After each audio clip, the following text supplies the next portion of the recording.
Voices is the newest feature to the DOA channel.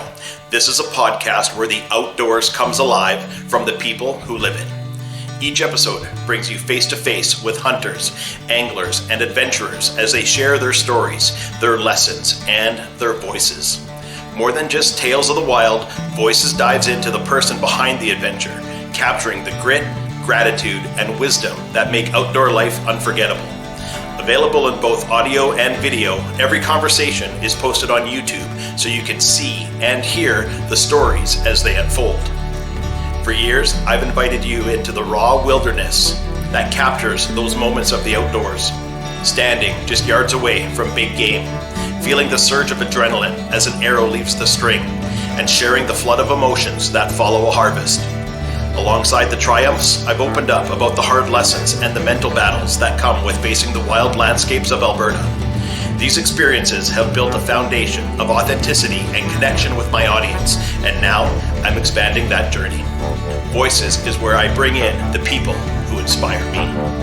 Hunters, anglers, and adventurers, so together we can share their voices, their challenges, and their outdoor journeys with the community that we're building. Voices, a podcast by DOA, Dorward Outdoor Adventures.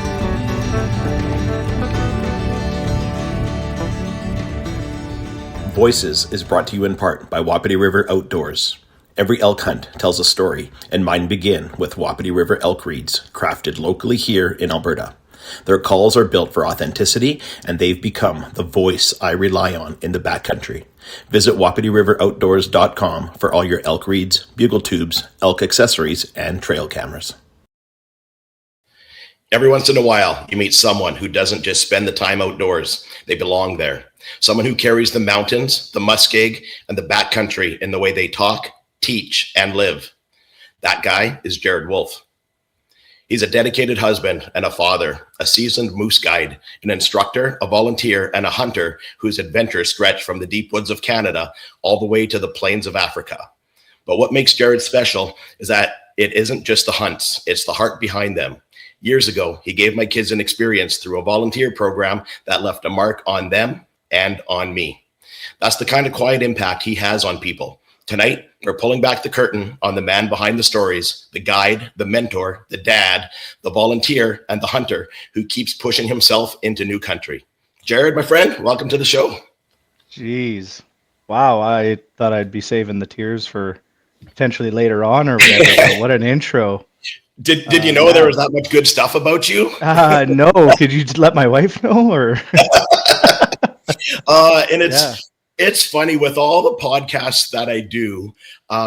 Some people I know better than others. That's just the way it is. So I dig and I look. And for you, I didn't have to do any digging because we've known each other for, I guess, going on 13 years, I guess now. More, I think it's got to be 15. I'm thinking. For sure. With because it's really since Julia has been was a part of the youth camp. And so I think it's got to be more than that. It's got to be more because I think Jax himself has been 15 years or something.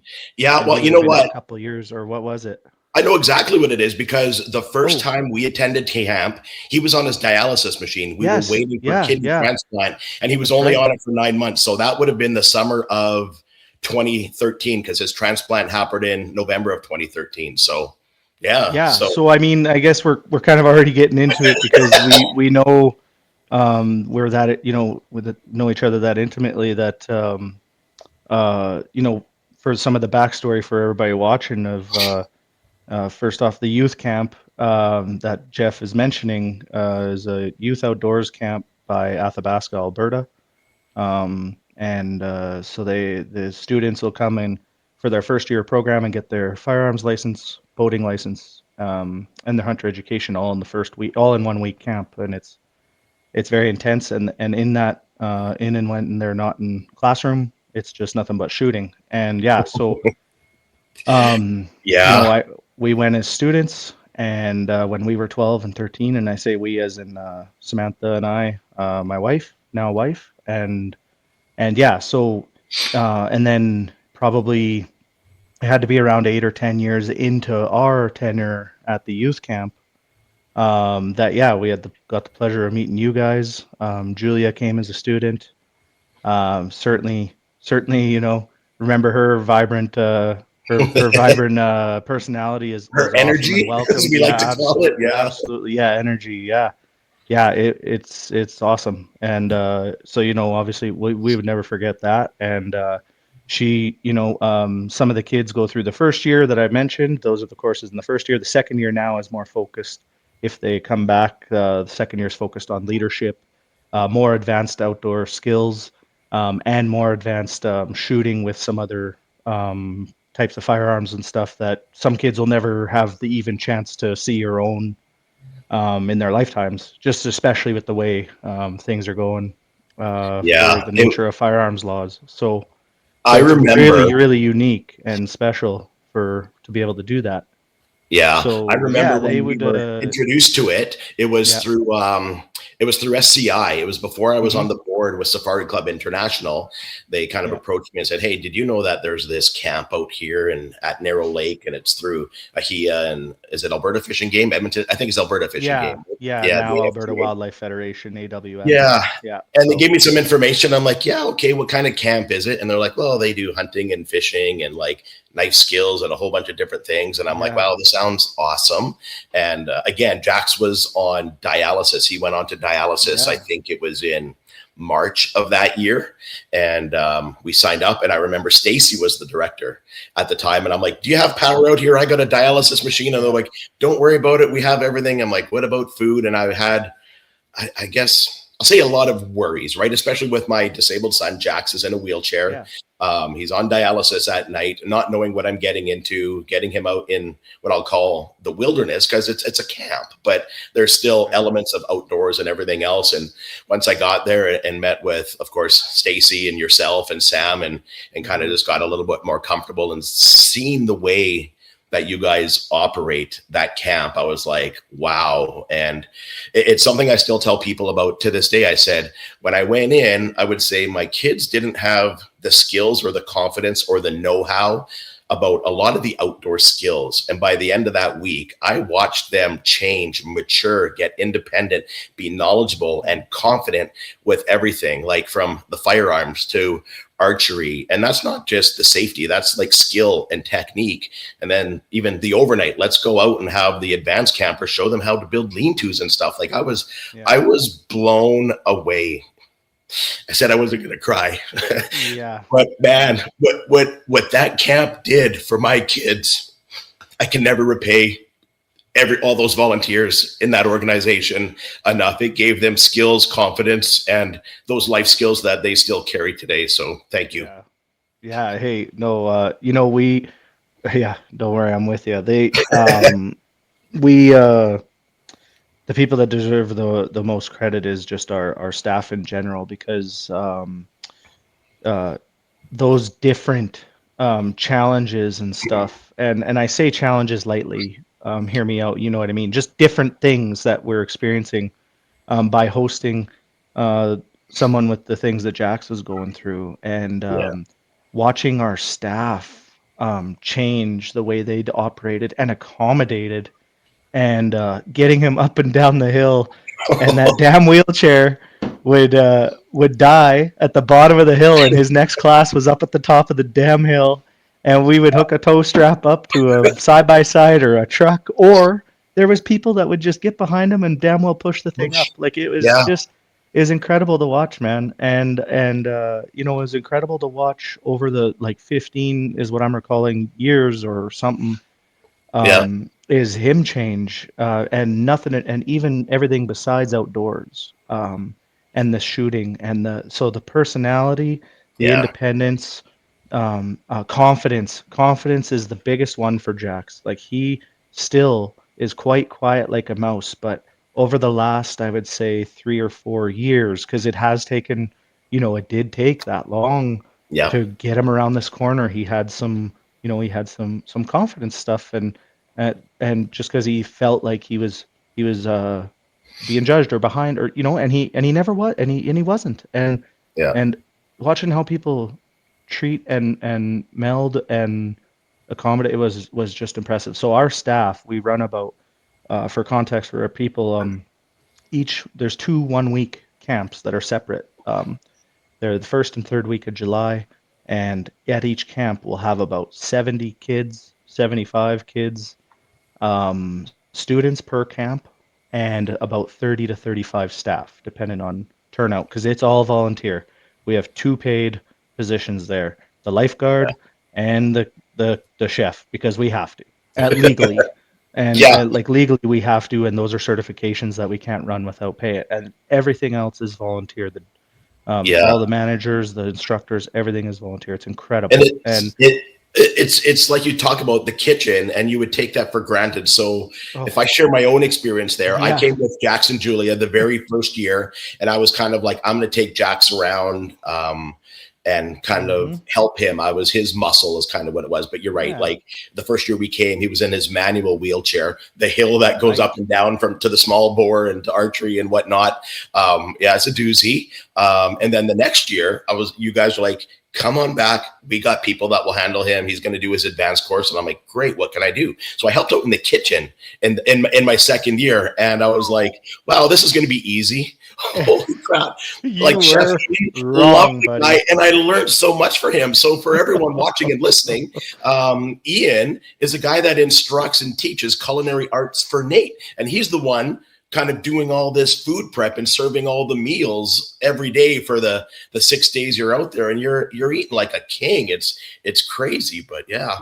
Sometimes we do and we don't, or people go in with the same assumption as you, is I'll take a nice easy spot in the kitchen to, put in a couple hours. Got some stuff. You are so wrong. Hands. I think kitchen help is one of the, if not the toughest job, besides being the chef, maybe, that exists there. It's up at 5:30 with him for the morning shift. If we're lucky enough to get enough, we've started utilizing like adult volunteers from that are parents right. or guardians or even siblings or something like that are wanting to be there. Some of them want to be there for reasons that are like, they're worried about their kid. They're worried about who they're dropping their kid off to, very rightfully so. Yeah. And holy man, do the parents ever turn around when they show up and see the entire staff in the matching shirts and the detail in some of the range work that we do, and the photos and the orange vests, and one-on-one shooting, like the detail and safety side. It provides a really good comfort to most parents, and they don't know that because they just don't know that. They see on paper it looks like a dangerous place to drop the kid off, kind of thing, right? Or potentially depending who's running it. Sure. Oh, is there one range officer for 10 kids? Because like there's 75 here and 32 people. No, it's one-on-one for every station. Every firearm is one-on-one with a trained RSO certified person. And we have all trained RSO range safety officers to marshal the whole thing, each range. We even treat archery just as a live range with a range officer, an individual shooting, because as you know, and maybe many people watching that, I think a bow is likely more deadly and dangerous, or certainly can be more deadly and dangerous than a firearm. So we've ramped that up, and it's treated just the same, because even at the least, some kids, especially these are young kids or young adults, and so when they go to an archery range and there isn't that loud bang that's like setting them back to like, okay, reminder that this is a dangerous place, like that doesn't exist on the archery range. So it has opportunity to get a little lackadaisy. So no, we hammer it home with a firing line and taking turns, and nobody passed the, just like a firing range, exactly like a firing range. So it's really important, and it's just hammered home. And then, like, geez, there's just so much there that that we don't that I almost forget about, we don't talk about, is just the canoeing, kayaking, the fishing, the free time, the swimming, the Skeet shelter shooting with the building. shotguns. Yeah. Yeah, and yeah, all the shooting, like the variety is insane that they get the opportunity to shoot, and we really encourage it because there's a lot of shy kids that come and a lot of homesick kids that we deal with. And another thing, the staff is just incredible to watch them take those kids under their wing and go play a game with them to get them distracted, or encourage them, take them to the range to go Yeah. encourage. Because just as soon as they sit down and aren't busy, that's the only time it flares up. So you talked about the age, and what age are, we'll refer to them as campers. I think that's how we still call them. Right? Yeah, Like, students, what age campers, can campers register? How old do you have to be? Yeah, 12 ages 12 to 16 Okay. is the range. We used to be able to get like teach an 11-year-old if they turned 12 before the hunting season started, because it was like, hey, let's get you prepped up, but we're not allowed to do that anymore. They have to be of age to take the tests. Before. So we're not allowed to do that anymore. So 12 to 16 is a pretty strict. If a first year came at 16 years old and wanted to come back for a second year and they were 17, that we would make an exception there or whatever. But or if they had to skip a year for a family emergency, we get a lot of family emergencies and stuff, or COVID really threw a loop into it, because coming back after 1 or 2 years of camp not running, then there was a stockpile of like second years and first years that missed out. So now a kid that was going to be 12 coming to camp was now 14. Well, now there was also a new group of 12 and 13-year-old, that was going to get their first opportunity to come to camp. So the influx of applications was insane then. Now, if anybody is curious, like, interested by what we're saying about this program, and like, you got to get in so early for registration. Now, registration like opens up on January 1st every year, the first day of the year.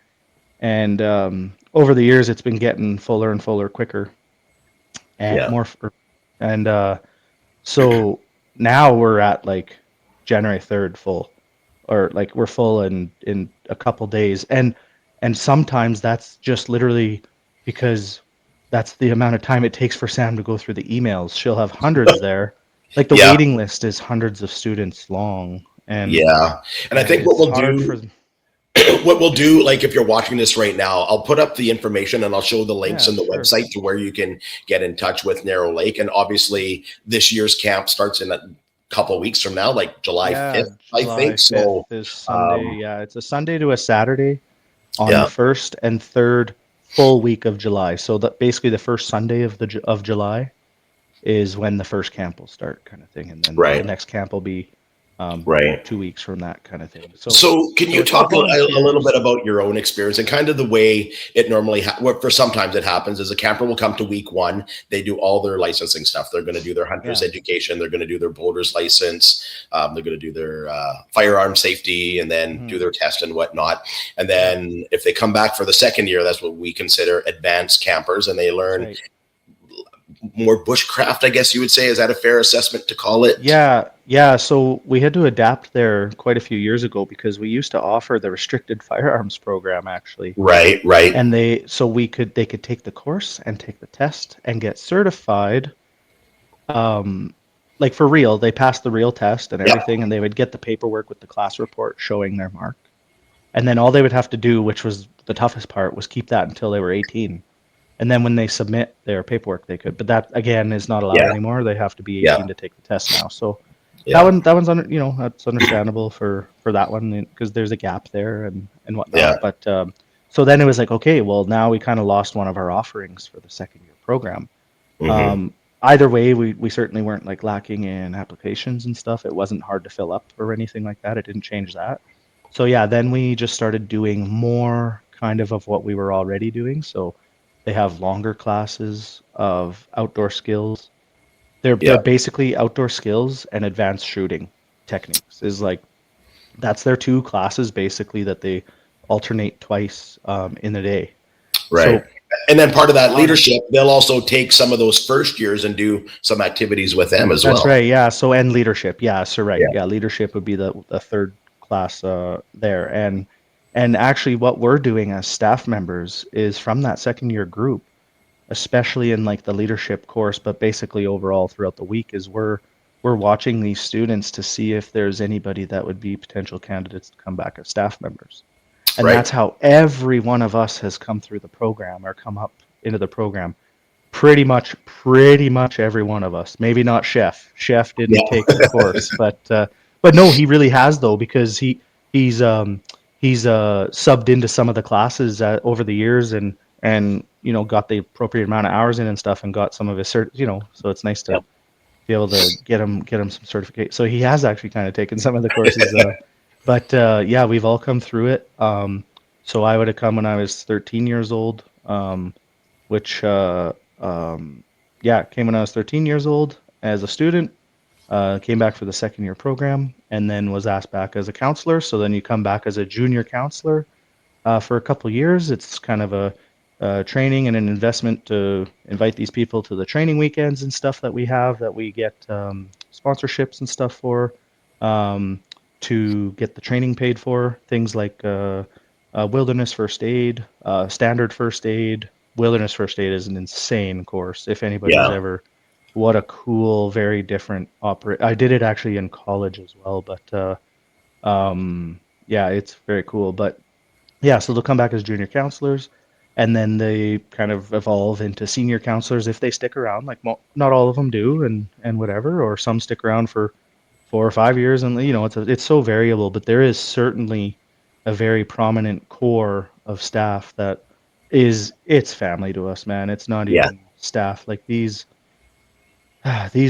friendships that we've had, it's family of just like, don't knock, walk in the door, and it's something else. I can't explain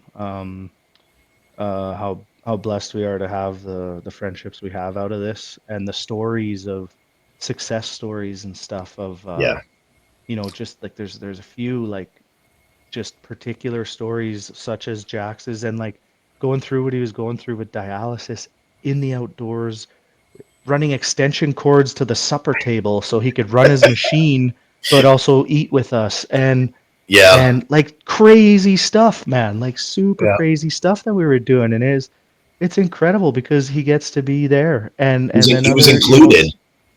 For sure.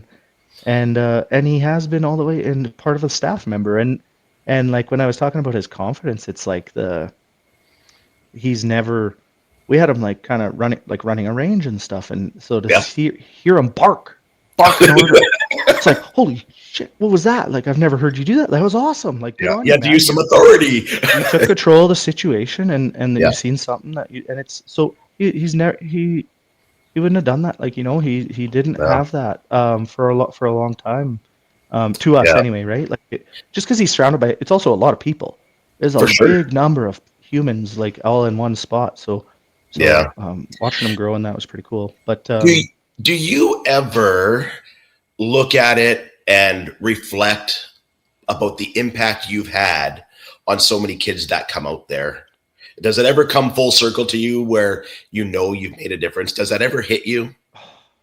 Man, thanks for asking. Because it does. And there's the odd story that comes up for sure. But there's more than the ones we hear about for sure. And but the ones you hear about just hit so hard. Like I was a counselor. Oh man.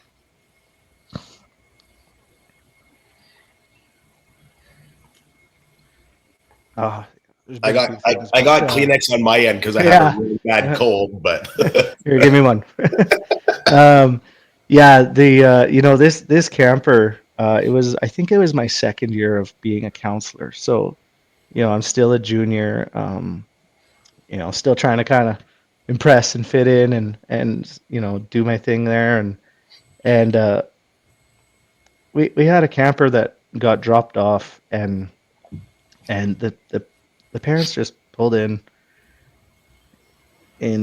pretty much the most redneck unit you could imagine with this is no judgment to anybody that drives a Camaro, a Trans Am or anything, but it was a Trans Am with a canoe strapped to the top and a rope running with the windows down and the rope running through. And they pulled it, they roared in, they let her out of the car. Nobody got out. They let her out of the car. She took her bags out of the trunk and they drove off. There was no signing in. There was no like it was just like really odd right off the hop. Yeah. And this poor girl was so shy and just like timid and so whatever, like I actually, since I ended up, it was going to be her counselor, like I signed her in, like I was her guardian that signed her in and accepted responsibility for her for the week. And you know, watching her come out of a shell and share, you know, develop a comfort to the staff and myself particularly, that she opened up and just like spread wings that it doesn't seem like she'd ever been able to spread or something like that. And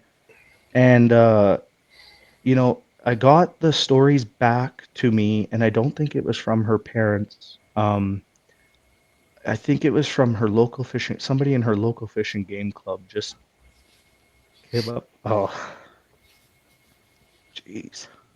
So sensitive, man. Holy crap. They came up That's to what me makes and you who you are. That's what I appreciate. They just like shook my hand at I think it was at the Edmonton Sportsman Show, and because we were helping with the booth and stuff, and they just came up and like shook my hand and just like told me like how much her life had changed, how much it had come around, and she was failing everything in school, like, and just not there and trying to get out of everything, and she like turned into an honor student like that year. And wow. And it was just this flick of a switch that is totally unintentional for the youth camp. Like it's nice, obviously, if that can be a thing, but she's just had some struggles at home that this got her away from the situation and got her in a straight line seemingly. And you know, we see this with our staff, and this is so many people's escape from whatever. We don't have a damn clue what people are going through. And being able to be that place and watch people come and do things that you know that's not them at home. Like there's multiple staff that I can think of that they I know who they are at home, because I also now see them at home and stuff, and they're a different person at camp, and it's so much more positive and productive. Like they're so hardworking and dedicated and everything at camp, and it's just no shortness of the commitment from our staff is just incredible. So, and all those, like we talk about it, and we'll tell you that when you're a volunteer out there, we're not joking when we say it's like a 16 to an 18-hour day. Like by the time you're up, getting kids up, ready for breakfast, till the end, kids are in bed, you're doing your meeting. Sometimes you're on night watch. Like it is go. And like, it's a grind, but it's a fun grind. It's weird how exhausted you get. Cause I remember when I was out there helping out and instructing with the archery range for a few years, I'm like, oh my God, I'm exhausted, but I'm so refueled at the same time. It was weird. So to hear the success stories and the stories like the one that you shared, like that's awesome. And I've seen it, I've witnessed it firsthand, the camp. So it does so much good. And you talk about that network and the family that we become, and even the campers that go through there. There's a way that people stay in touch afterwards, and you still get to see each other and how they grow. And I think I wanted to touch a little bit too on, perhaps there's kids that come from an outdoor lifestyle background, and their dad and their moms and their uncles and their aunts, they fish and they hunt and they could teach them everything they have, but there's still a different sense of learning from that community. And on the flip side of that, maybe parents are signing up their kids for this camp because they don't have those skills. They don't know how to teach them. They don't know where to start. And this gives everybody an opportunity, whether you're experienced, you have your own archery equipment, you have your own firearm, or you have nothing and you're just learning. Everyone's given that opportunity, and that's it's amazing what it does. I've seen it firsthand. So Yeah, no, it's incredible. Yeah, it's So just you started there as a camper, and yeah. tell us about your story about Sam, who's obviously your wife now, but you guys were at camper, and we say there's no love at camp, but love found you guys. You remember the And, rules, correct? tell us Outside of camp. So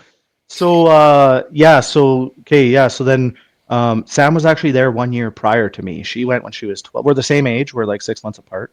We're Okay. both born in '93, and so she was there a year before me, and I went when I was 13. And so she was actually already in advanced when I was when I was first year, and then she was already a junior counselor when I was in my second year program. The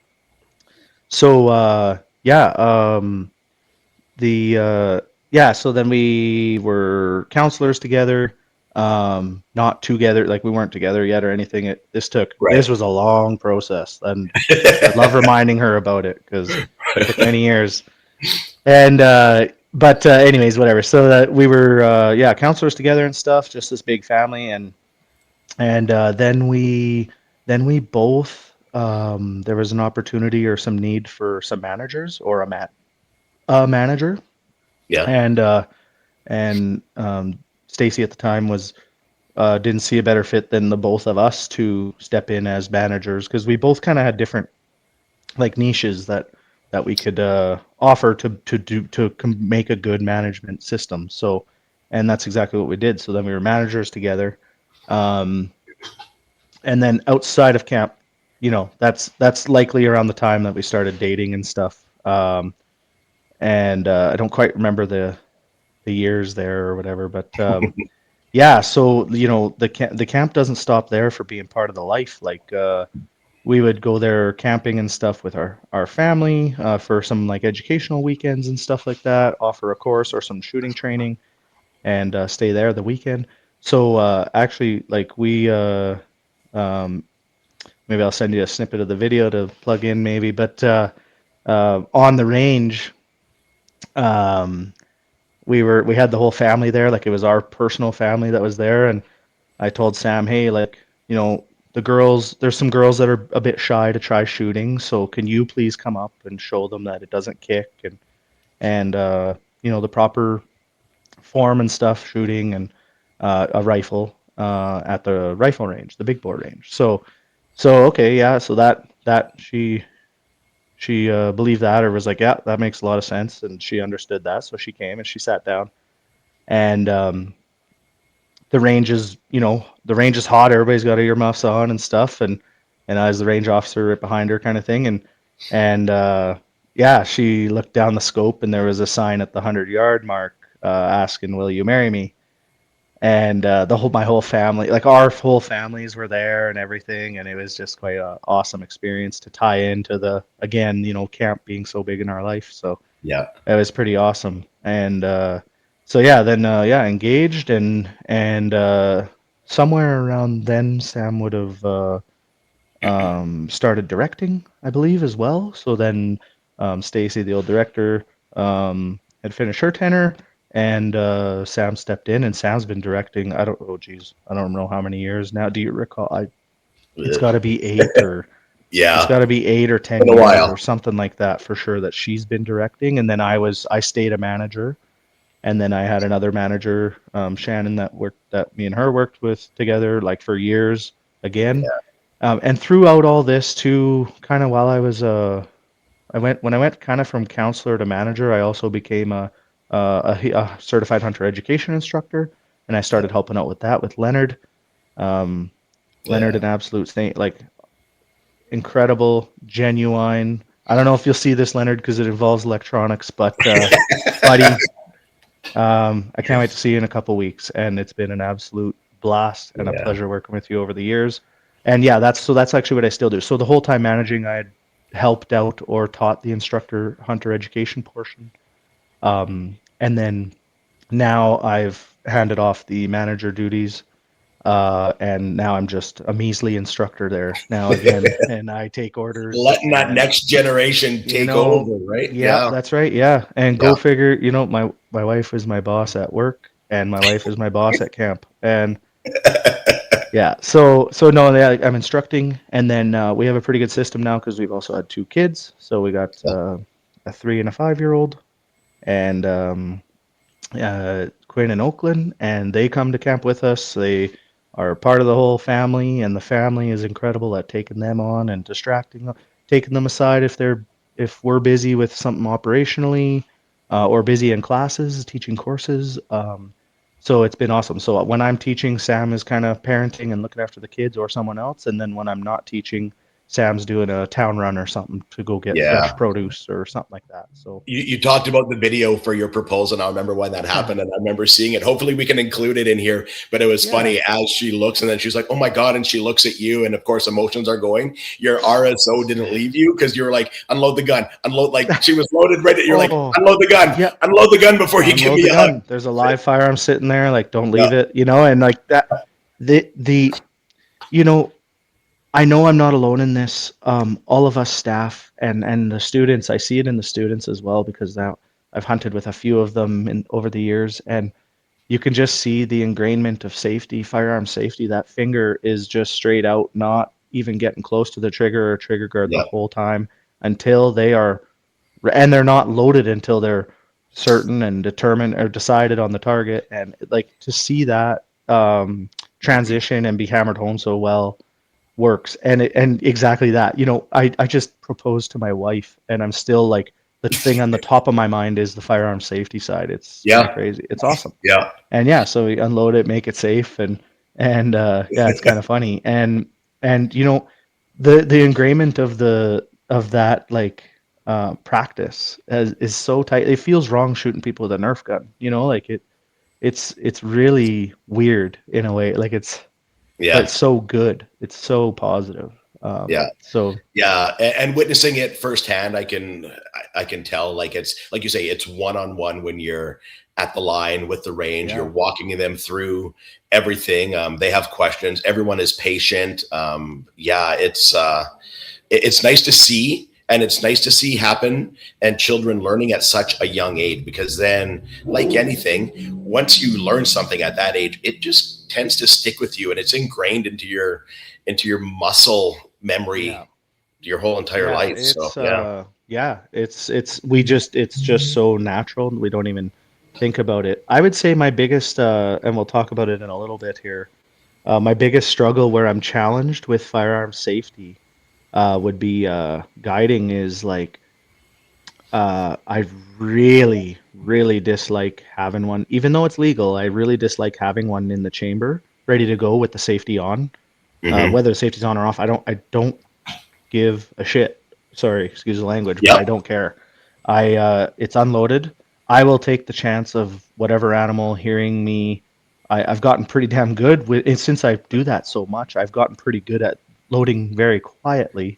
But so when I'm guiding or something like that, and it's a little more intense or a little more value on the situation, I guess, kind of thing. And a guy wants to, I'm a little complex with it, and I have the open discussion with them. I say, I don't prefer it. And I think I've maybe had one that really kind of still decided to put one down the tube, but even then it was a few times, and he picked up what I was putting down, and they respect it. So those things are so burnt in, and it's turned into just common practice for how we operate, and it keeps us safe. The few stories there are, really overall, accidents and stuff are very few. They're just loud when they do happen, and very apparent when they do happen, but overall we're very safe people. Kind of the hunting community in general. I would say it's just the few that are loud and ruin it for us, and I mean that not just with a chambered bullet or chambered cartridge or anything. And I don't know if I've ever told you this or not. Before I came to camp with Jackson Julia that very first year, I actually got my pal through camp. Before camp, I did everything with archery. I'd been around guns, never owned one, never really. Yeah, I've shot them with my uncles and stuff. But when I was going through that, I was like, you know what? I'm getting the education here. Yeah, I sat in the class, I wrote the test, and that's where I got my pal. It was at camp in 2013. Oh man, and it's such a awesome way to pay back because there's no payment. Yeah, it's just an awesome way, and really you still even paid for the course and the materials and so. But like it's such a nice way to give back, or the opportunity to the staff or to the volunteers to say, well, hey, thanks for coming out. We'll make your schedule work so that you can attend your classes and get the right get all the hours in and stuff. So it's awesome when we can do that. We love being able to do that. Yeah. For the most part, they come with it, for the most part. Excuse me. But we do get the odd family, students. Like every year we'll get students that have no background, zero. Mm-hmm. There's no background to this. Some of the coolest stuff we've had is like exchange kids. We've had like exchange kids that were here for the summer with a family, and the kid was going to camp, so they're like, okay, I guess we'll ship off this other. So we've had like, these an Italian kid, we've had Italian kids and stuff like that. Good at soccer, holy man! They were just running the ball around everyone, but cool stuff like that. So with those, it's best, or it's really really good to have a fresh start. There's no bad habits that they've been, if any, there's no bad habits that they've been taught. Very true. They're usually the safest, maybe, right? Or whatever. You don't have to change much with them because all you do is you just teach them the right way right off the hop. Right from the start. Yeah. You mentioned something funny, and I actually have it down on my notes here.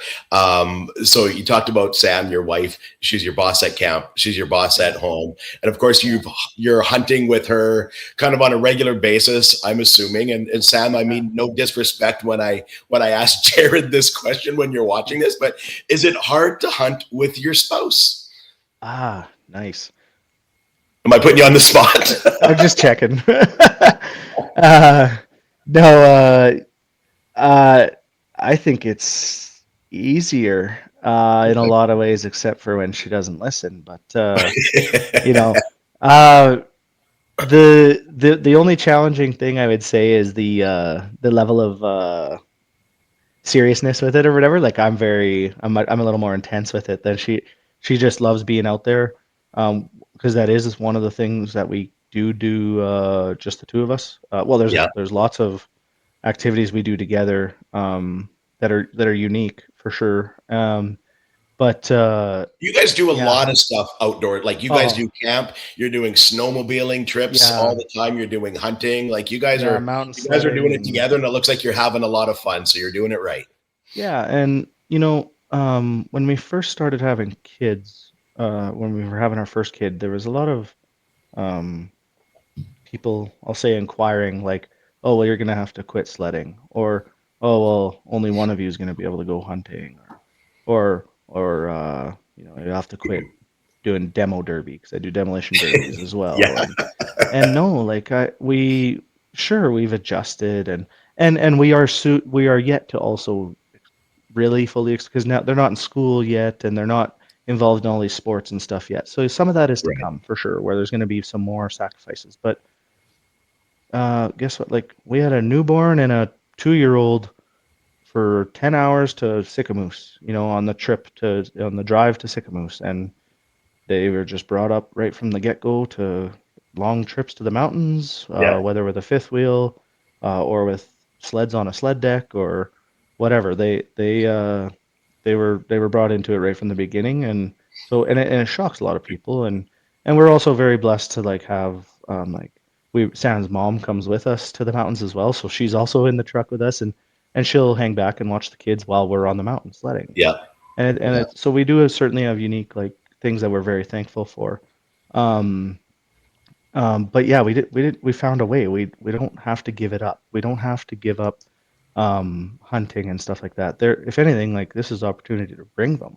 And like one of the hardest things this past season, because they're so excited to come out and sit in the blind, or the level of expectation certainly goes down when so I need to like tone it down, I guess, in a way of like my expectations, right? So that's a learning thing for sure. And you're just mostly out there, and cool that deer walk out and you get to show them deer and binoculars and stuff, and that's cool. And it's not really about the harvest at that point. That'd be a bonus, right? So no.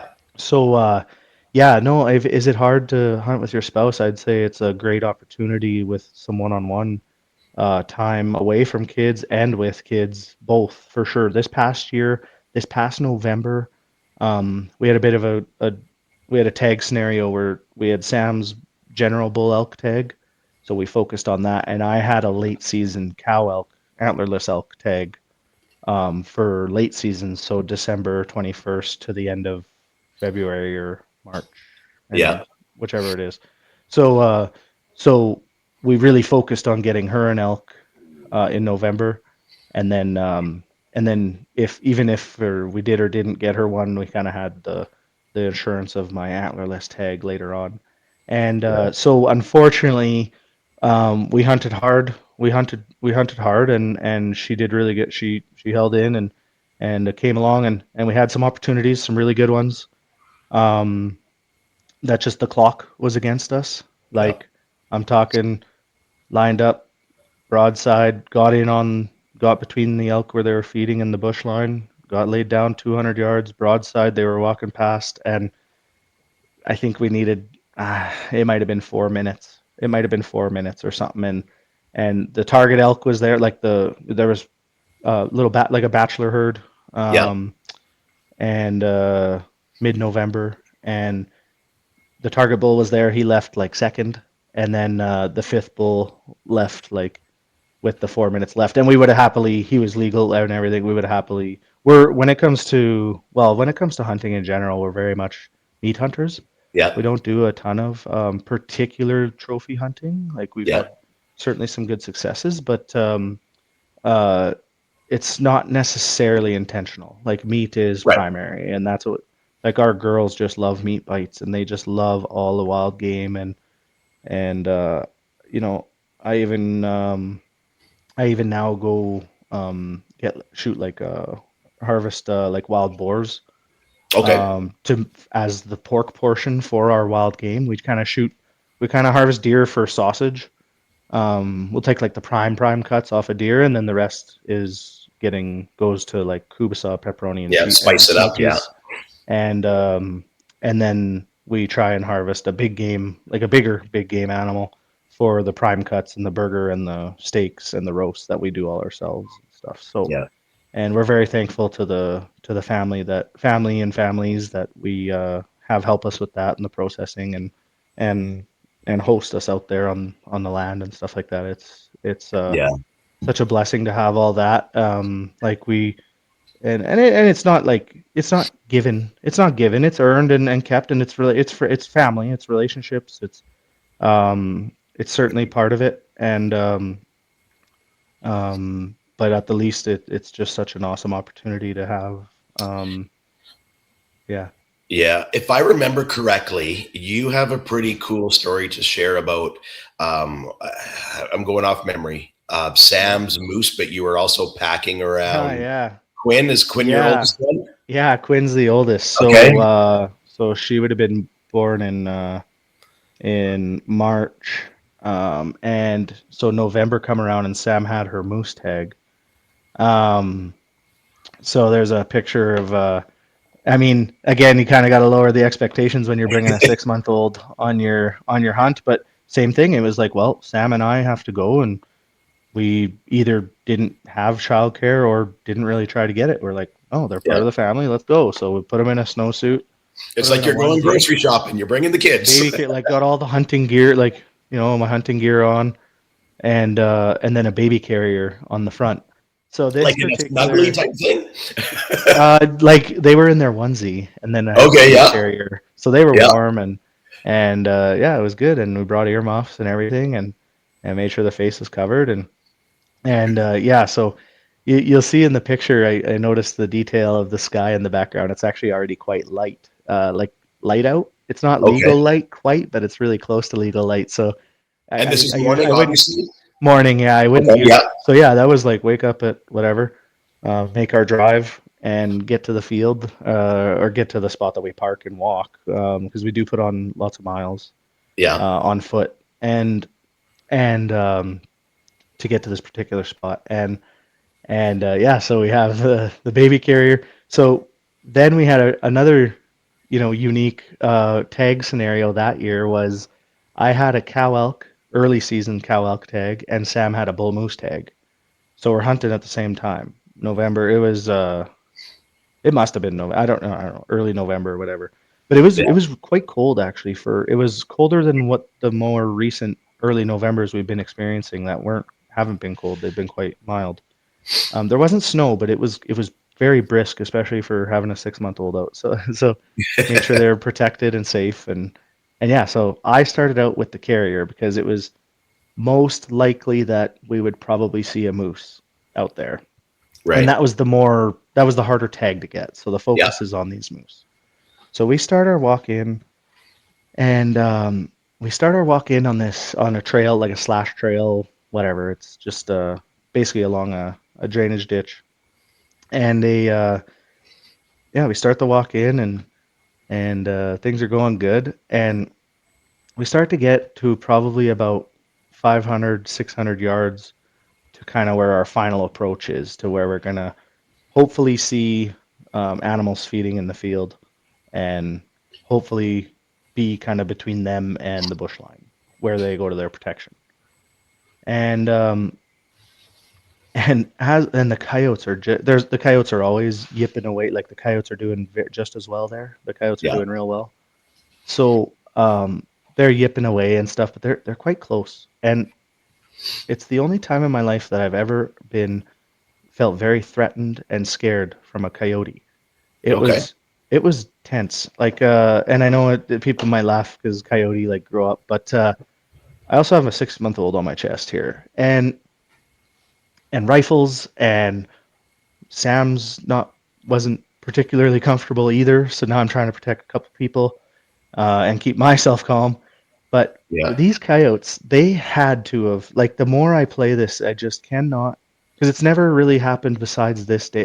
They had to have known or smelt like a baby. Like they had to have known that there was something young and vulnerable around. That's the only way that they would have done this, Jeff. Like these two coyotes, particularly of the pack, they kind of started to swarm, and it's tall grass. It was really tall grass that we were coming through for the final approach, and we can kind of see in the field.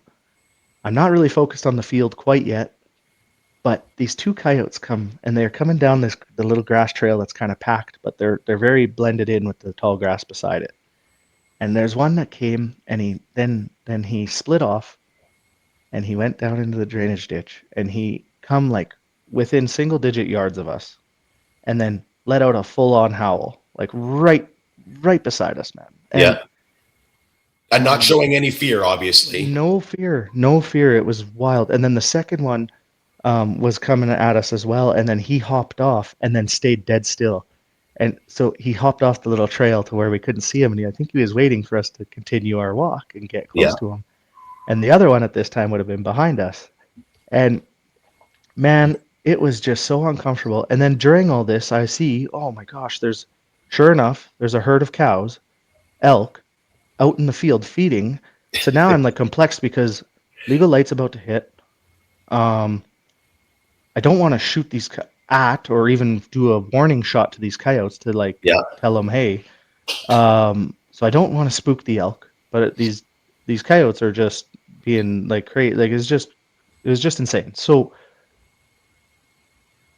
trying to be quiet as well, trying to keep everybody calm, trying not to spook the elk.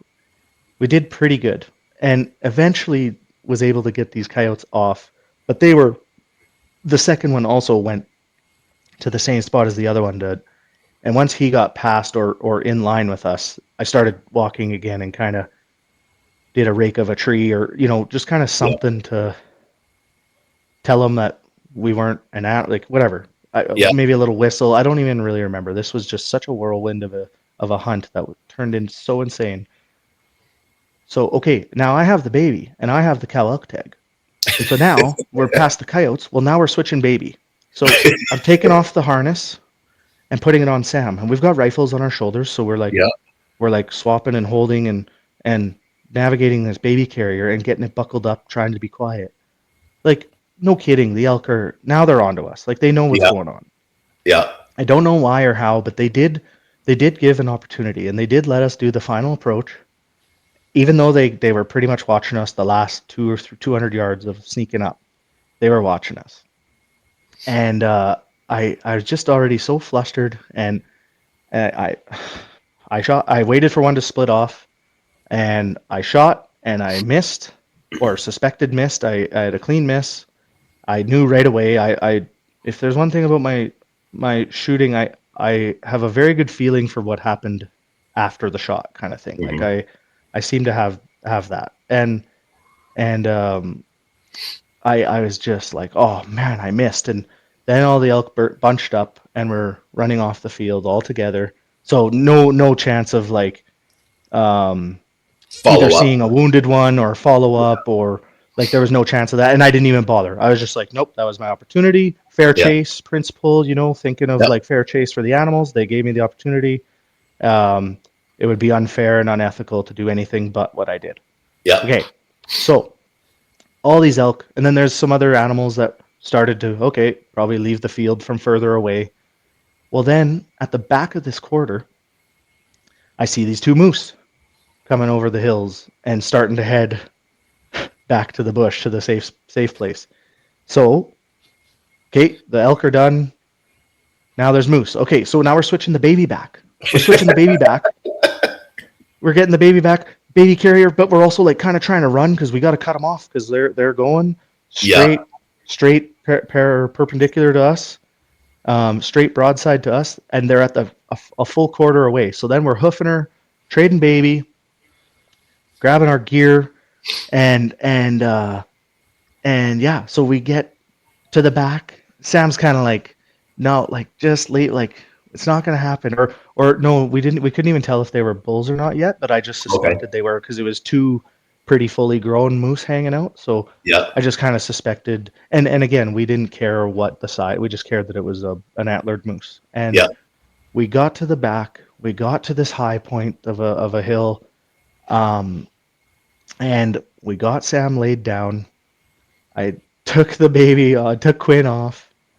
I got her headphones put on, laid her on her back on the field.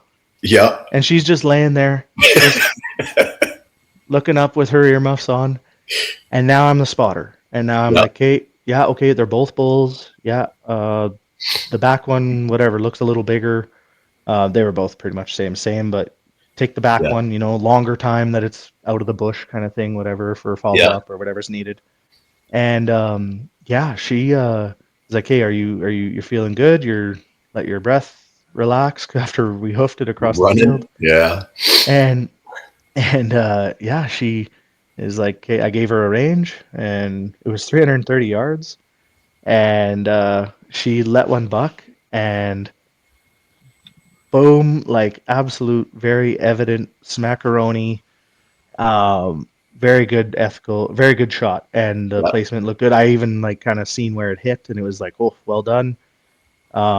She wasn't even really able to do it because it started to kind of walk away, but then it like pretty quickly laid down and disappeared from our vision. Yeah.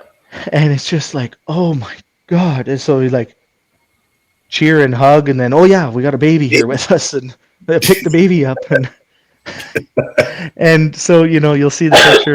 Everybody will see the picture there that I sent, and it's just the most insane, drained selfie of the three of us in front of this bull moose that we got, and Quinn's first moose hunt, and she was like 6 months old. 6 months old, yeah. And I didn't even, I was so like frazzled and just not with it from this whole lead up to this, that whenever we went to go look where we thought it laid down, like I was way off. I was looking in a different place, enough that Sam said, "You're crazy. It's not over there. I'm looking around here." I'm like, okay, well, I'm over here. And I was so far out. And then eventually she calls me because we were that far away, like eventually looking. Yeah. She called me and was like, got him. And yeah, so like found him, and yeah, there he was. And what an Yeah. incredible hunt, like with the family, like just the perfect segue from talking about bringing them along, bringing Yeah. the kids along right from the beginning, and the next generation, and how focused. I even got to give credit to more of the credit to Samantha, because she certainly is more of that mindset than I even am. I'm much more like, um, well, because I'm more like kind of serious about like getting it done, because it's so Yeah. important to us to be successful hunting for Yeah. the livelihood of our freezer and Yeah. stuff. And so, but then she'll reality check me, and no, like who cares? Like, no, these are our kids now. Like, okay, yeah, you're right. Okay, sweet. So Yeah. we make an adjustment, and they just come along. Yeah. And wow, what a story. I cannot explain, and I've never experienced something from coyotes, and I've never had coyotes scare me like that. Like even I've even, wolves and stuff have even been less scary to me than the coyotes were for that story. Yeah. Really interesting. I don't Yeah. know. Like they They sent, had like to you have. said, they sent something and they were ready to attack, circle something. Like, Yeah, I yeah. mean they knew the elk were out there as well, and like and there is enough of a population of coyotes there that they certainly could be dangerous. Like Yeah. that's a thing with coyotes too, with the numbers they're at. They everywhere in the province really, but particularly this spot is just like such a hot den somewhere or whatever. Like, and the Yeah. reactive breeding and stuff they do is just so Oh, good. It's very efficient. So yeah. we're gonna have Yeah. a tough time suppressing them, but Yeah.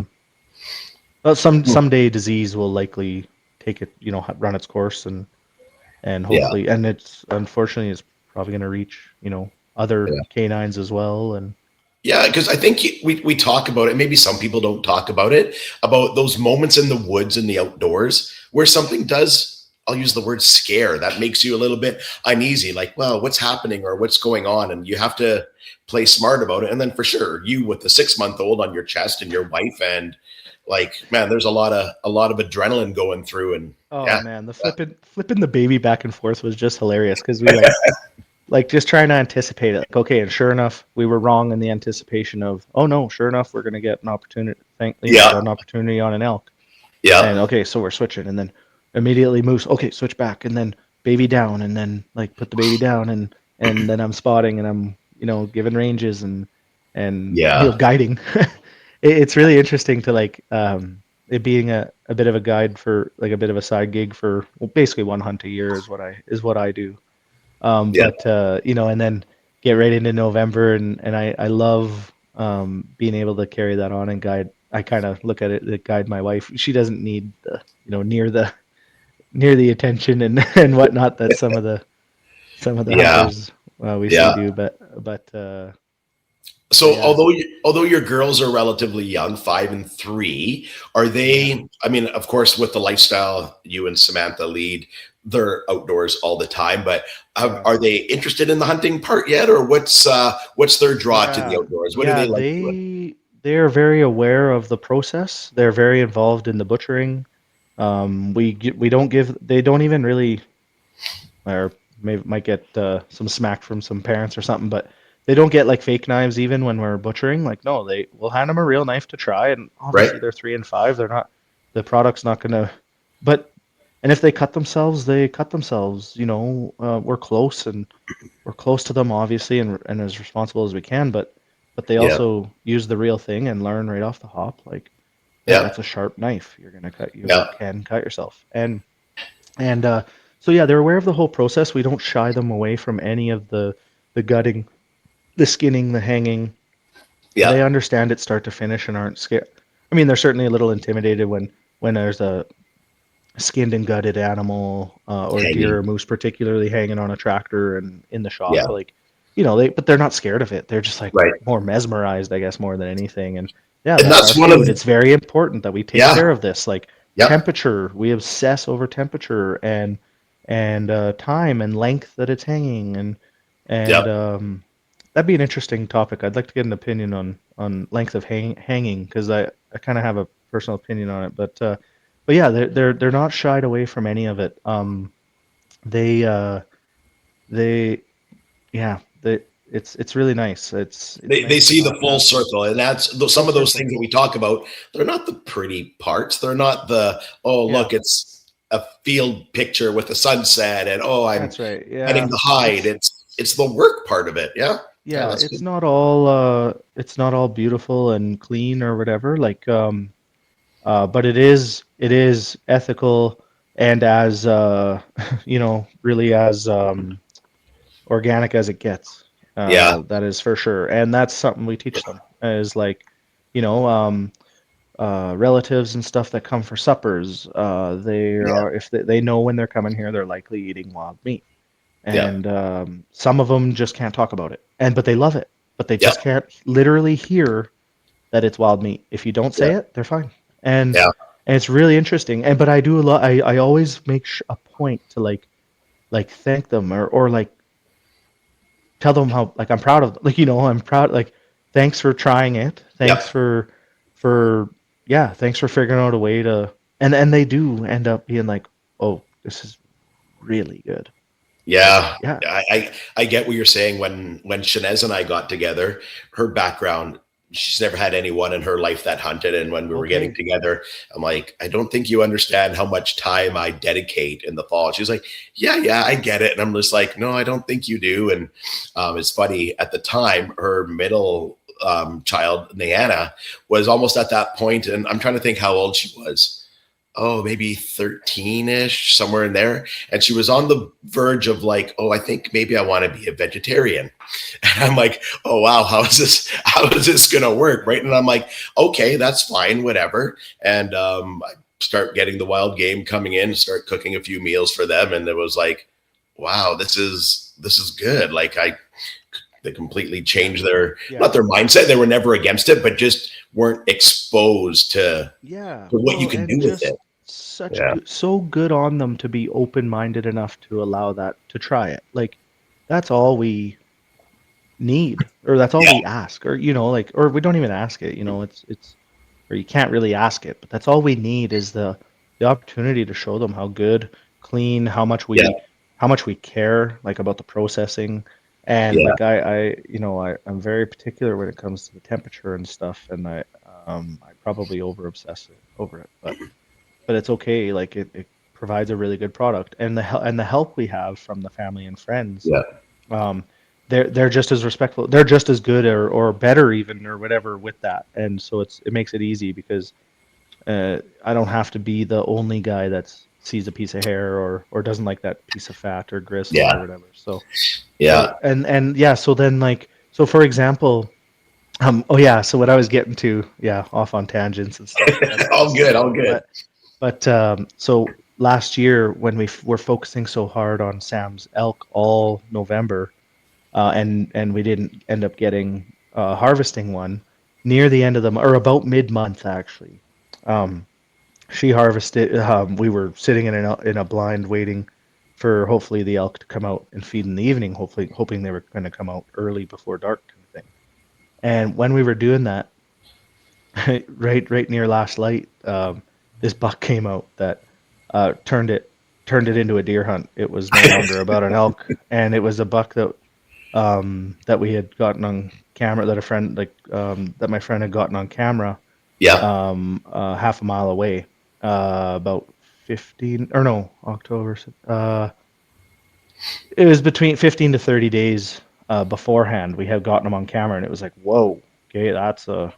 And then sure enough, we were sitting there, and so because we were telling the girls like, hey, Kay, like, sorry, you guys can't come out yet. Like, we're really trying to focus on an elk. Once and if we harvest an elk, then absolutely come on out, because then we're not worried about spooking or ruining an area or a spot. So they were oh, did you get one? No. Oh, okay. And they're just sad the whole time, and it's just like, okay.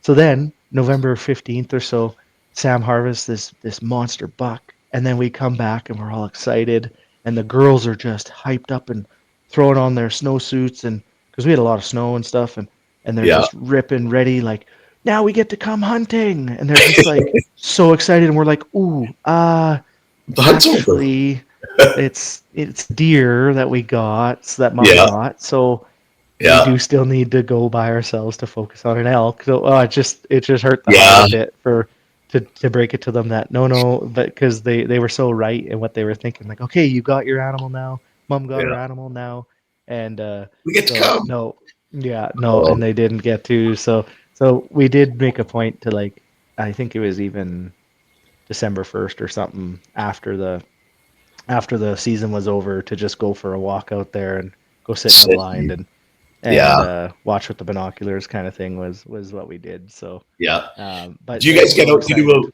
do a lot of elk hunting every year? Like, do you focus on it and like do it a certain time of year all the time, or what does your elk seasons look like? So my elk season. So I'm basically a November on hunter with the nature of my career in agriculture.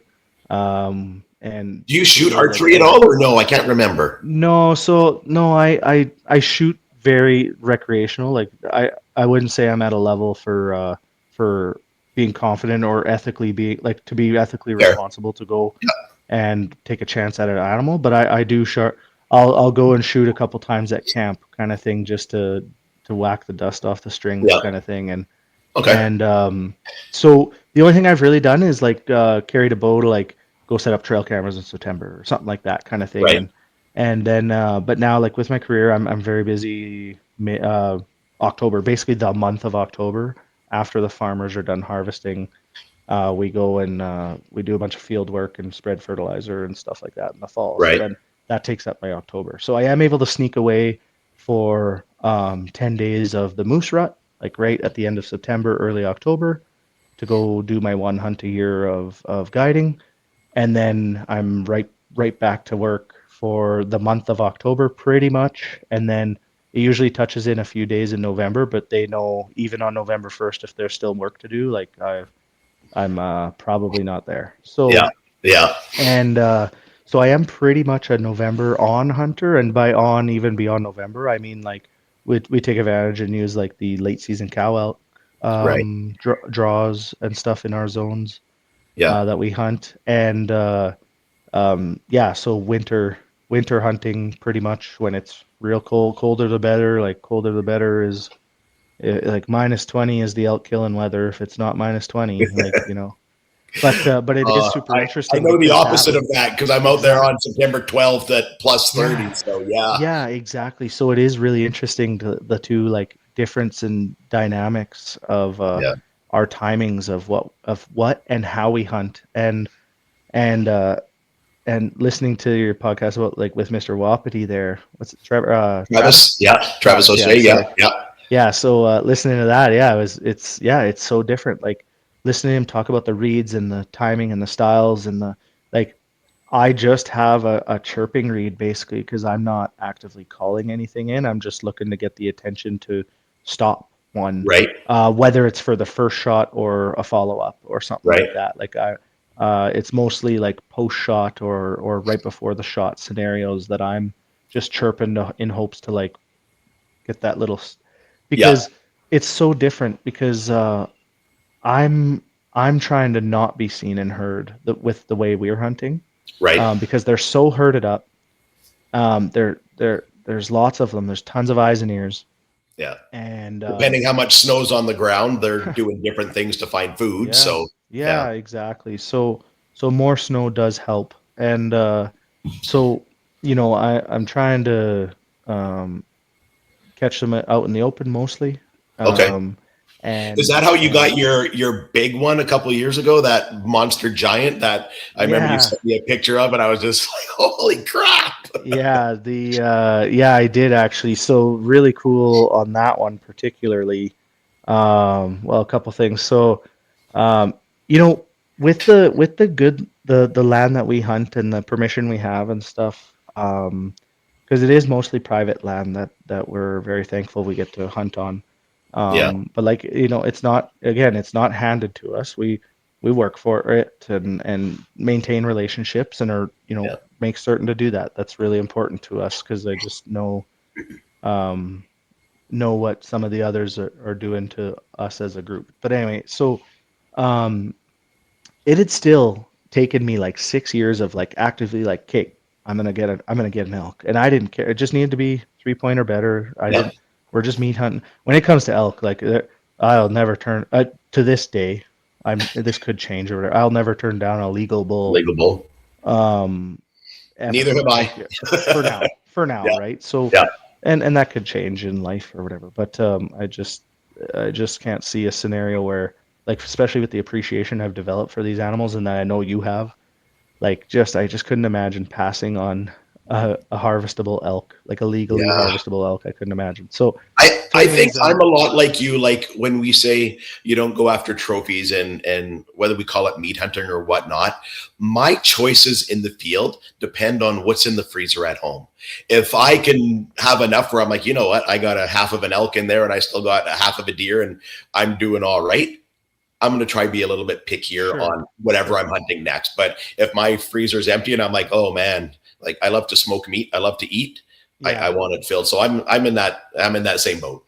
Yeah, and we're usually in a scenario where we do use up a full either moose or an elk and or a deer. Kind of the pattern we're kind of on is we'll try and bring in 2 deer every second year to bring in for sausage, and then that usually holds us over. Right. But our motto is just so much like the more we shoot, the more we share, and because we have families and stuff that can use it or certainly welcome it or love it. But we have also had scenarios where there was families that needed the help or wanted it, and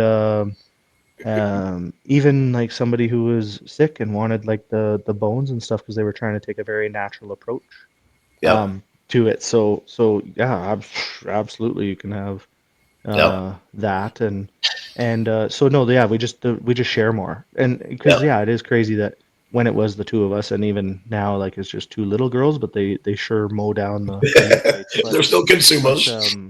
We have no problem going through a full-sized moose or an elk in a season, and it was only most apparent the difference this year because since Sam wasn't successful harvesting an elk, I did take a antlerless elk, and the situation and everything. I shot a calf. I shot a calf elk. Okay. And had no problem doing it, but yeah, it was significantly smaller than what a full size cow would have provided and whatnot, and still bigger than a deer. Well, no. Almost. There was so much snow, man. It was January 20th or something. I don't know. It was the second day of my season opened. So, December 22nd. December 23rd or whatever, yeah. 22nd, I think. 21st would have. Yeah, anyway. Yeah. There was so much snow already. And the animals were getting pretty like desperate and stuff already for feed. Like they were hurting already. So, yeah. It was last light, it was an evening hunt that I was doing, and sure enough, they started to come out. But particularly these 2, like they started coming. And when this, once they start coming out, man, it's a stampede, and it happens so fast. And you think, well, there's 30 of them, it's got to be easy. Well, no, there's just like so much. How do you select like whatever? So, well, particularly with this scenario, these 2 calves come booting out of the bush and straight at me, and the cows were following, but these 2 calves got so close to me so quick, and the cows were coming, but they were coming like straight in line, so I couldn't get a shot at any of the cows. And these elk have this, like, I don't know if you know, like if you've experienced this, but like they have like this particular dance that I'm picking up on, that they kind of swirl, and that's when they're starting to spook, and that's when they're starting to like spook or picked up something, and they start to kind of do a dance, and it almost is an indicator to the rest of them.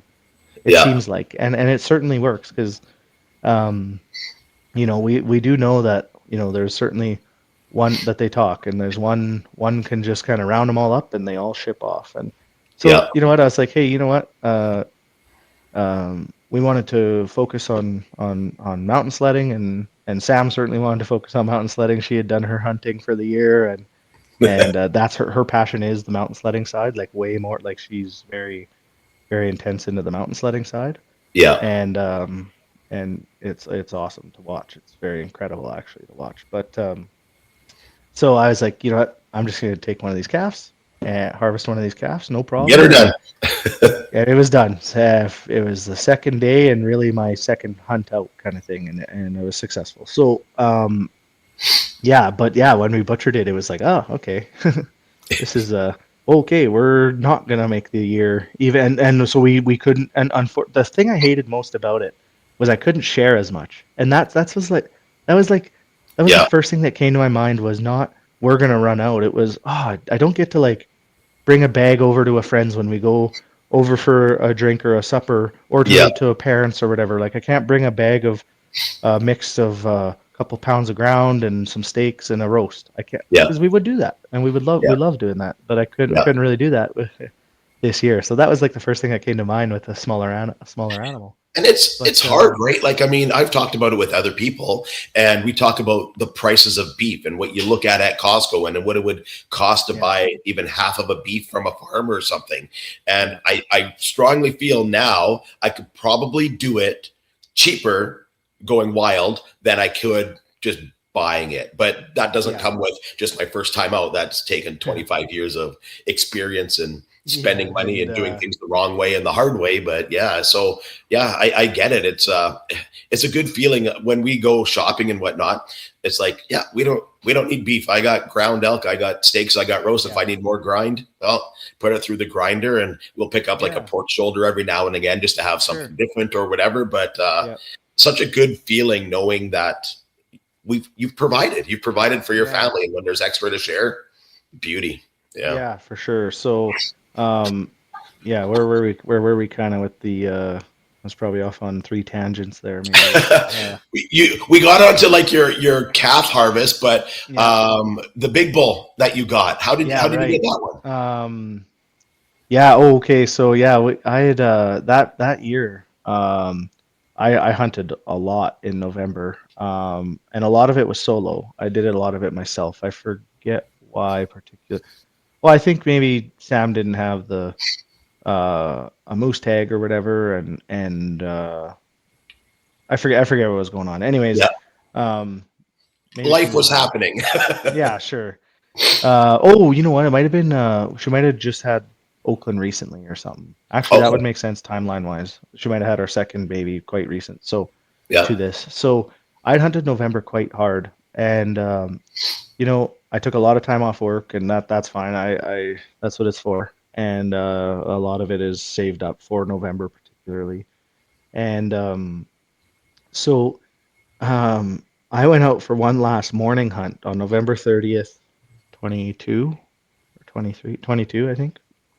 And I was just going for a morning hunt, and then I was going to go into work in the afternoon.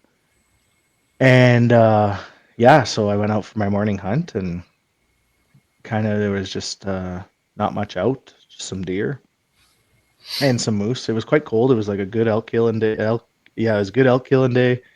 It was really cold, so that was good. That's kind of the first thing that I notice is like success is the cold weather. There was like for that calf, it was like minus 28 and dropping. Like it was one of those cold December days that we had. Yeah.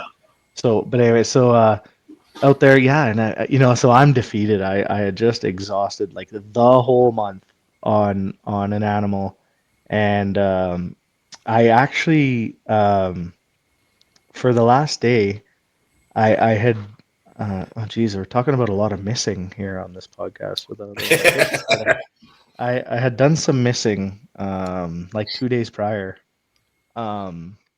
Like shot at something and clean miss kind of thing? Yeah, that's right. So I was a little shy on shells than I wanted to be, cartridges. So I actually took Samantha's rifle for the last day, November 30th. And I just grabbed Sam's. Did you ask her first or no? Well, yeah, kind of. But she didn't care. It was all good. You share. Yeah, that's right. What's mine is hers, and what's hers is hers. That's right. Yeah. So I took her gun, and it's a 7mm Mod 8. Awesome cartridge, I think, for youth or for anybody, but like particularly for youth and females or smaller statured people in general. Incredible cartridge. So in my opinion, so what a polarizing topic, but so I'm carrying their firearm. And I'm all defeated. I'm just like starting to walk back to the car to go to work, of all things, as well, after just an exhausting month. And I don't know. The work paid off, or maybe there's a higher power or something that felt I deserved it, because that's what it seemed like. Because the opportunity that presented itself right at the last literal, I'll call it 12 minutes that I would have been in the area, maybe not even, that I would have had the opportunity. And these four bulls come out and we're traveling. I don't know if they were bumped, pushed, whatever, but they were traveling. And so it's later morning. I'm thinking 9:30. Like I finished the walk and was starting to head back to the vehicle, and these four bulls come pretty rocketing out of this bluff, and I didn't have to move too far to get within a comfortable distance. And I got on the sticks at 320, and I let one go, and it felt really good. I waited for one to stop, one of the four. I think I picked the biggest one. I didn't really know. It was a bit of a didn't care scenario. They were all legal bulls. No doubt. No doubt they were all legal bulls. I think I picked out the biggest one, and I let one go with a very confident shot, very stable, because like I was on the sticks and stuff, and it went like 15 yards and fell over in the middle of the retrieval. Was insanely simple. It was in the in the field. We could get a trailer right up to it. I say trailer because I pulled it home with my little commuter SUV that I had at the time, and so I have a pretty funny picture of it on a trailer behind a Tucson, an old Tucson. Oh, geez. As a work beater. So and I did that because I would do day trip. Like we would do some day trips, and this was a day trip. Actually, it was just a morning trip, really. Yeah. And so I would just take it, knowing that if I was successful or whatever, it's cold enough and stuff when I'm hunting. I can rip back, get a truck and a trailer, or call, or whatever. I'm not worried about that. And so, and man, that thing the engine light came on, let's say, or for sure it came on that thing. So yeah, it was significantly larger body, or the biggest bodied elk for sure that I've harvested. Besides the antlers even. So I've never lost it so much. Tears, just excitement, just pure adrenaline, calling all my buddies, sending Snapchats, just like fired up because of all the time and effort that went in, that like just so last minute paid off. And like calling Sam and apologizing in advance, because I knew how big it was and that it was gonna probably have to end up on a wall.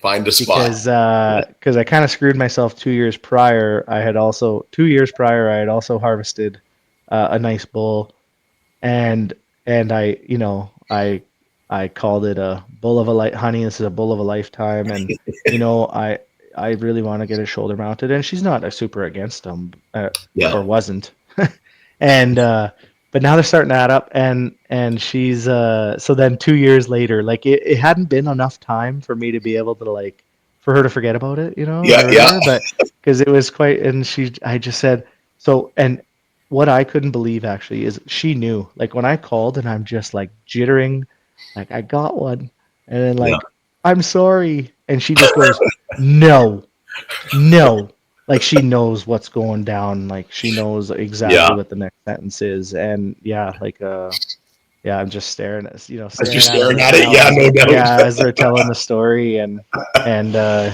so I don't know. We'll see if I can turn around here and get a good view of him.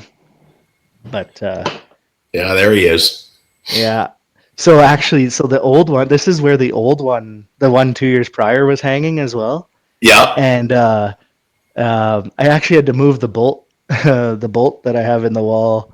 I it had was to too move it down a tall. couple inches. Yeah, I had to. Yeah, Well, actually, like the frame of the last one was pretty, like frame wise was pretty okay, but is the mass? The mass is just yeah, significantly different with this guy. And so, but I did have to move the bolt, and then I ended up like kind of by fluke, a little bit of measuring, but mostly by fluke, that the one tine on his left side here is like it's, I don't know, quarter inch from the roof kind of thing. So yeah. no, it's it was quite the last minute hunt, or like last minute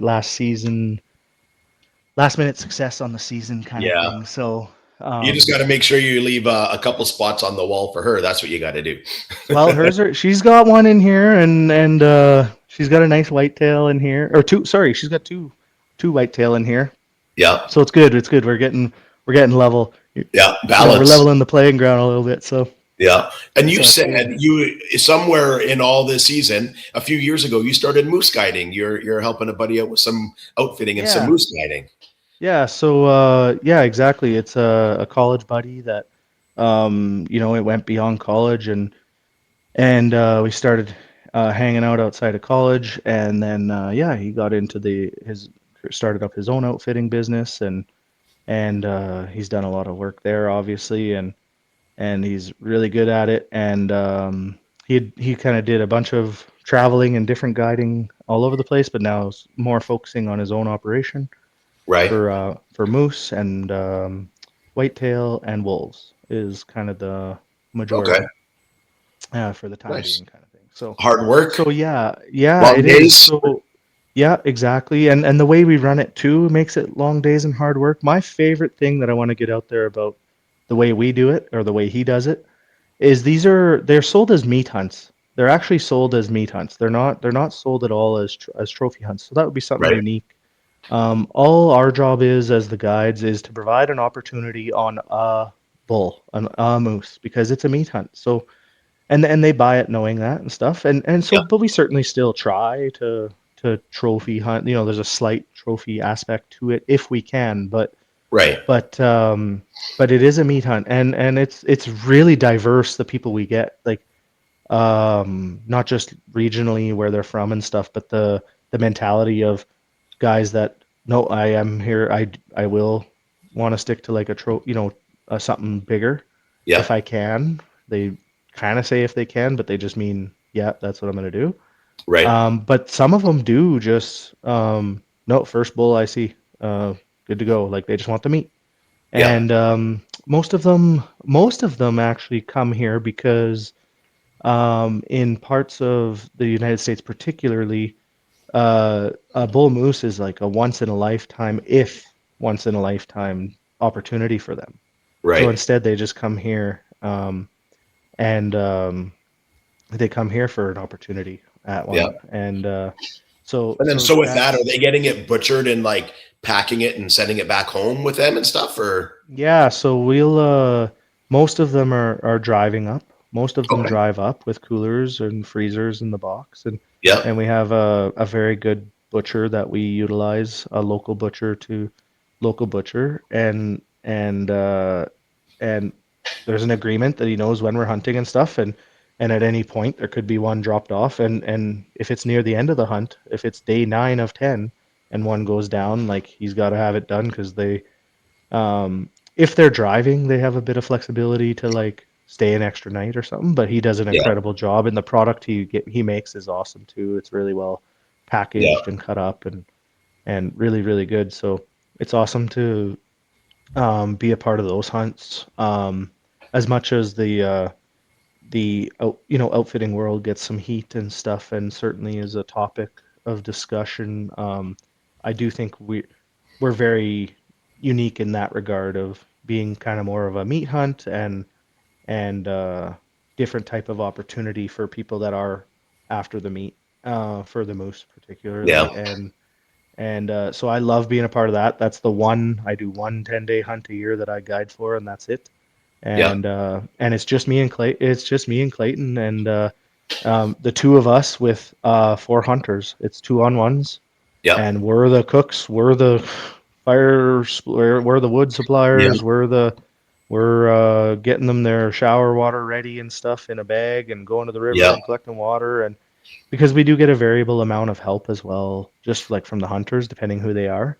Right. Right. I like to think that since our hunts are sold the way they are, that we do get a bit of a different people, or different kind of realm of people, because they are, yeah, I guess I'll kind of leave it at that. But there's certainly some guys that are willing to help. Like if they've harvested their moose and they're just sitting at camp, they're like, hey, can I go get water, and like, can I refill the water? And absolutely, like, any help for us, because we're two guys, and when we have a 2 moose day, like that's exhausting. And we've had multiple 2 moose days with two guys, And I'm then assuming those recoveries aren't always just drive right up and load them in the tub trailer. Like, no, they are not. No, we do get very creative and do a very good job, and have some very cool techniques of loading them into tub trailers and stuff that are really, really awesome. So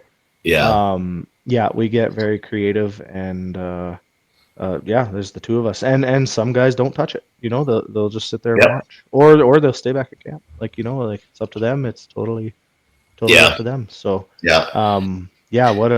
what a I love the diversity of people we see, and being able to give them that experience, kind of similar to like the youth at the camp, and like seeing their excitement and stuff with, like, shooting a gun that they've never seen or won't ever get to see, or be able to own, or that level of excitement with like the jitters and stuff like that happens with the adults, and it happened with me with a lot of my harvests, like a lot of them, even does and stuff. Like, there's been animals that we've all gotten so excited about, that don't have big antlers.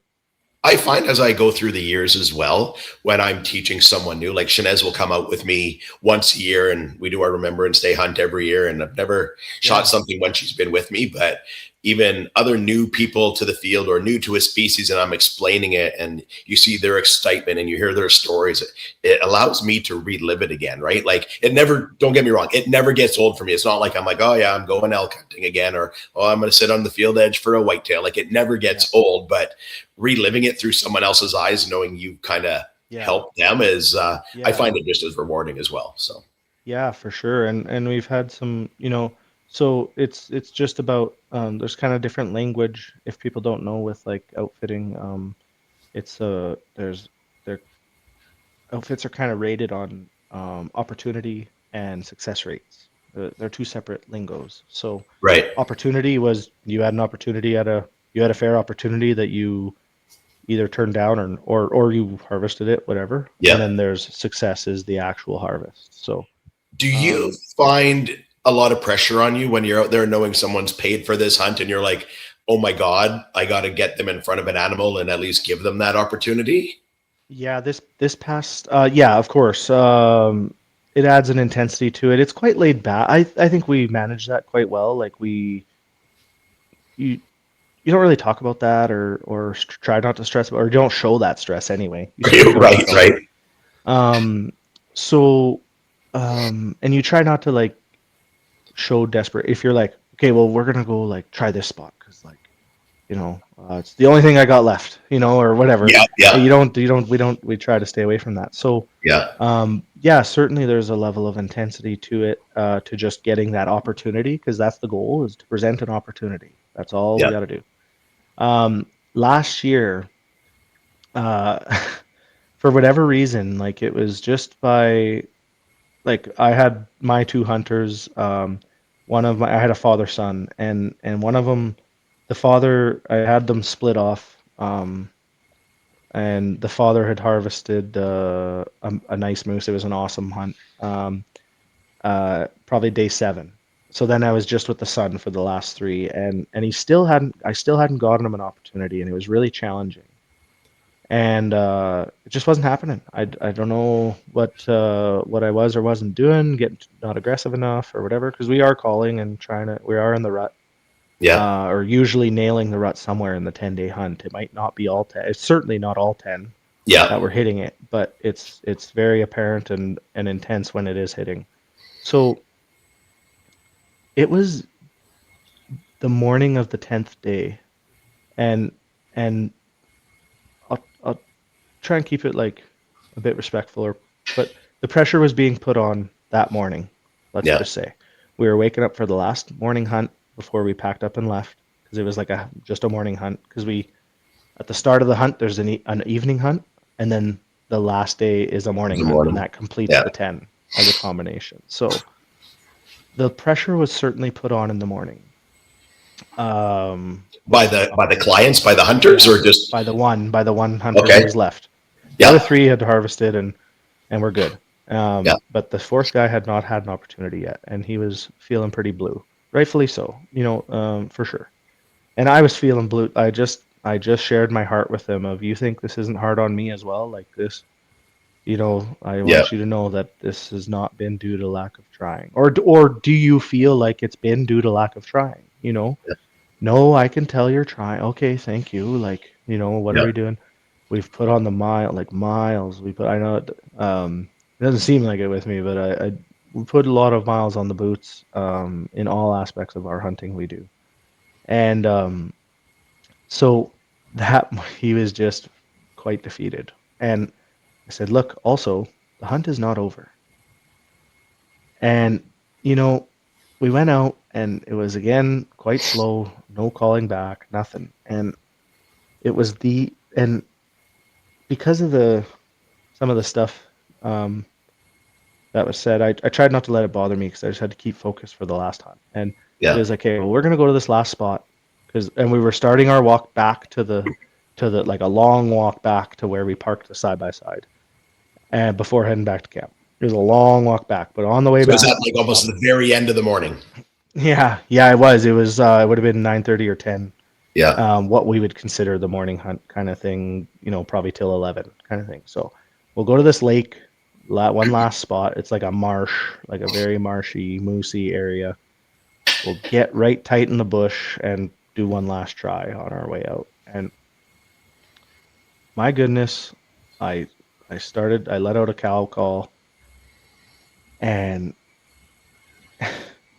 this moose started. It was in very tight bush. We were kind of up on a ridge that we were watching a drop, but it was so tightly treed, and I just seen these legs coming, and no, dead silent, no grunt back, no call back, no answer, just a scouting mission was coming in. Yeah. And they see these legs under the spruce trees, and I mean, I didn't know if it was a bull or a cow, but I made an assumption that it was likely a bull, because if it's coming into a cow call, that's got it, likely. So I say to him, I'm like, hey, there's a moose coming, like now. And by the time I see it, it's like seconds that it's going to be here. So, because it's so tight. And he kind of didn't believe me. He was so defeated and decided that he was over, that he actually told me after that he didn't believe me that there was a moose coming. He thought I was trying to like fabricate an opportunity kind of thing. Right. And it was not the case. And I'm like, get ready. So I set up these sticks, and he puts the gun on it, and then he sees the thing coming. Oh, okay. I'm like, okay, are you loaded? He's like, yeah. I'm like, okay. And I reach over and I put his bolt down, because he was semi-loaded, and he was halfway there. Yeah. Just wasn't in it, right? Like he's just, unfortunately, he just kind of checked out. And I don't blame him. I totally get it. So this moose come in to 30 yards. 30 yards. I've never been that close to a live moose where I'm seeing the gristly hair, like the freaking different colors. Yeah. And like grunting away, like kind of breathing away more. He wasn't really grunting, but just doing like some heavy breaths because he was trotting in. Yeah. And it stopped at 30 yards right in front of us with a massive tree right in the vital zone. Like perfect.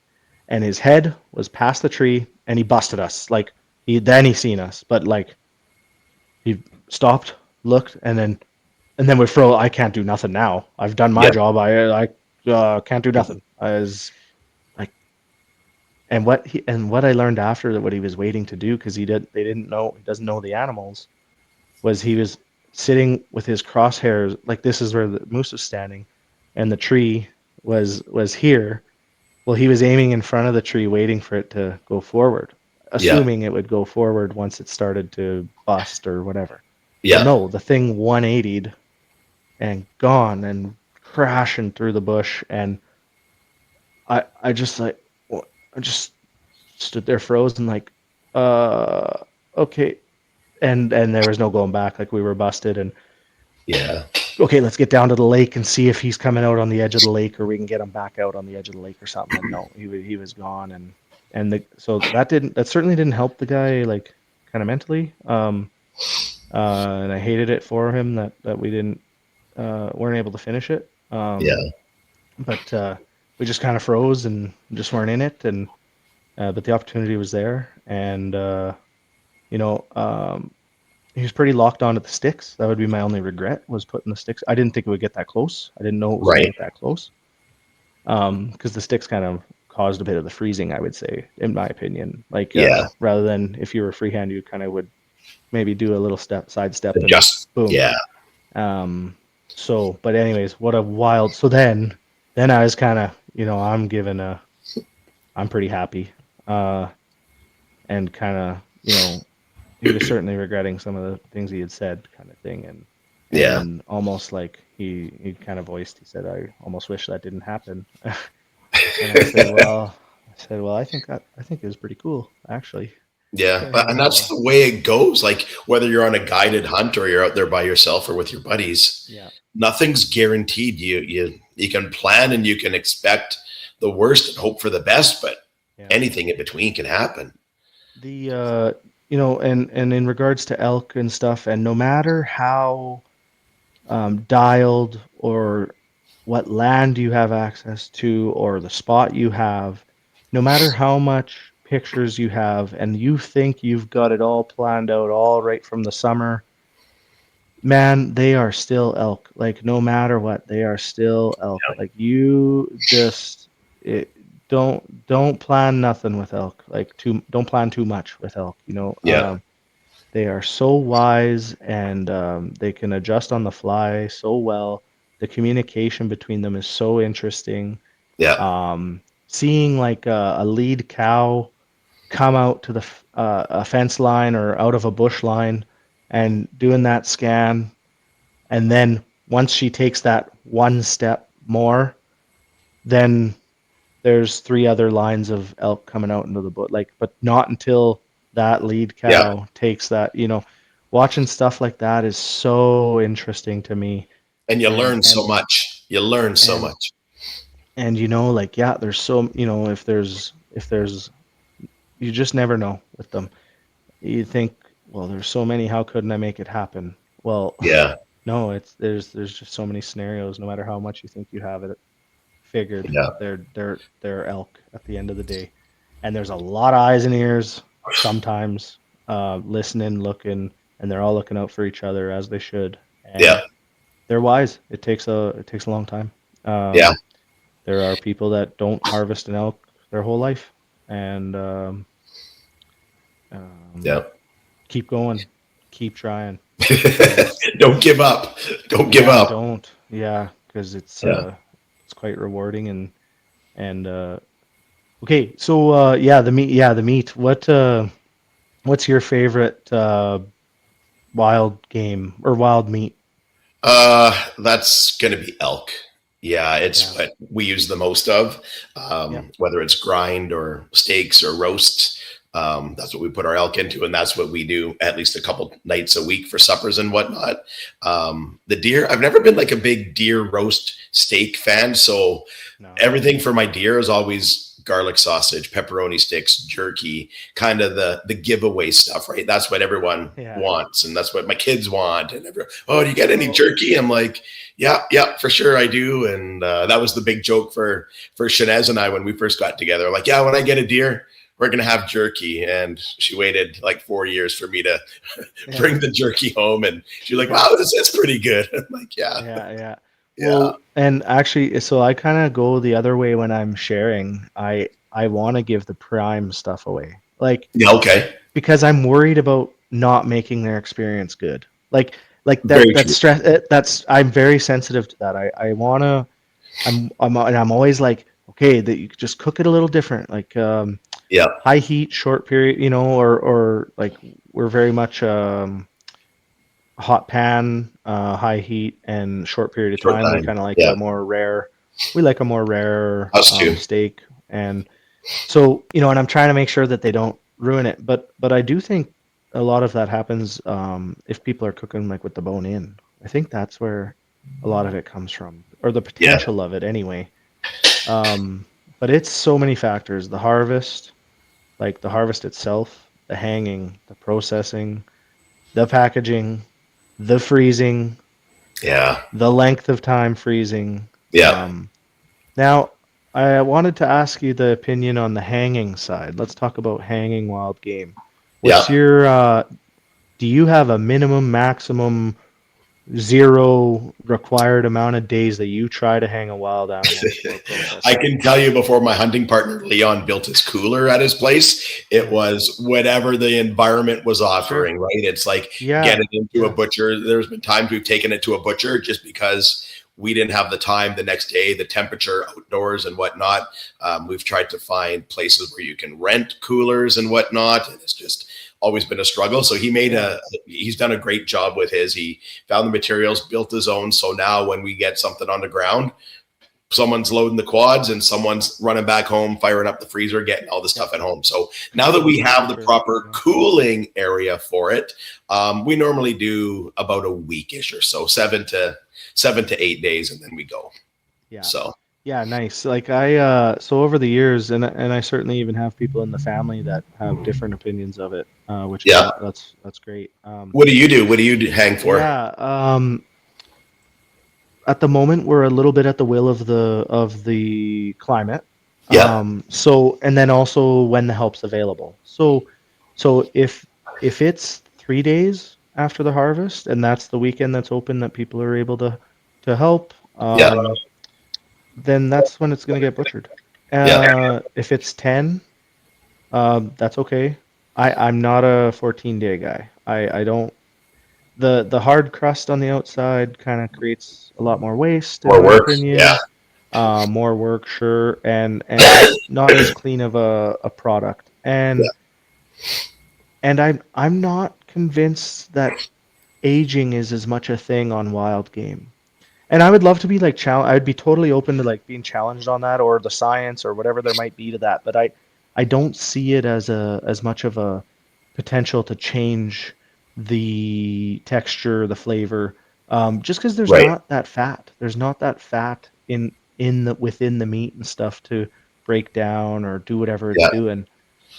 That's just how I see it. No matter what, it's kind of a little bit doesn't matter because it's at the will of the climate, and I am hunting mostly in colder climates, so I don't have to stress as much. Whereas if you guys are with your archery elk when it's freaking 20, like you gotta go, you gotta get that heart and the guts out now. Like I've I'm almost made it through the whole thing with almost made it, man. Almost made it. If anybody doesn't know, Jeff is like dying right now. Like I offered to push this off, but man, this guy is drugged up. I'm surprised he's awake. He's on the good stuff. My eyes are squinty. There was 1 year where I lost an entire elk. And man, I was so sad because everybody that knows me, whether they hunt or not, and they're people at work, they know I take that week off for work. Hey, did you get one? I'm like, yeah. Like, what's wrong? And I'm like, it's spoiled. Like I was so, I didn't want to even tell anyone that I shot one. And it wasn't for embarrassment. It was more of just like, I can't believe all the work and I wasted that life. And as fast as we worked on it, as fast as we packed up camp, and we were north of Grand Prairie at the time. So again, you can only do so much so fast, get it in, get it on ice. We're trying to cut it the next day. And we're like, man, it has that off scent to it. And we're cutting it and we keep going. And then we cook a little bit and taste it. And at the end of the day, it was a hard decision, but I'm like, man, we can't do it. We just can't do it. You So did what you could. yeah. And I've learned the hard way. I think that was the one where I ended up taking a shot and it crashed into the bush and I didn't want to bump it. And I'm like, oh man. And it was like minutes before legal light and in the thick timber. So it's not like it was, you're in a field, right? And I made the mistake. I'm like, we'll come back first thing in the morning. What I should have done, go back to camp, eat, grab some headlamps, go back out at midnight, 2 hours later and look for it. Cause it was 20 yards off of where I saw him. And it just, a lesson I learned the hard way. It sucked. It really sucked. No, those are terrible. All of us have had them, those experiences. And thanks for sharing and being transparent about it, because it is the reality of it. And no matter what those few realities, because for the most part, the ethical harvest that we've had just outweigh by an exponential amount, and the amount of work and effort that you do to try and avoid that, and the investment of money besides the time and the effort and the work, like it just outweighs so much. What happens in other ways that meat comes at the grocery store, that nobody sees. Yeah. And like it's still just such a organic way to do it, and being with people, and I love to project that to the younger generation as we are, and because it's not growing very fast. Like our representative group as hunters is not growing per se, or well, it is, but we want to make sure it grows at a responsible, in a responsible method. So that's what we drive. And it sucks to lose meat for sure. I've had some that were out of my control. Thankfully don't think I've had a spoiled big game, like a bigger game, moose or an elk, but I have. There were deer that there was stuff I couldn't do about, and it's very unfortunate. You did what you could, and that's all that's asked of the law of you and stuff. And it's funny. I haven't talked about that for a long time, but even just reliving it, I noticed my body language as I'm looking at. I was just like, man, it was hard. It was hard. But look at them all since then. Look at that wall behind you.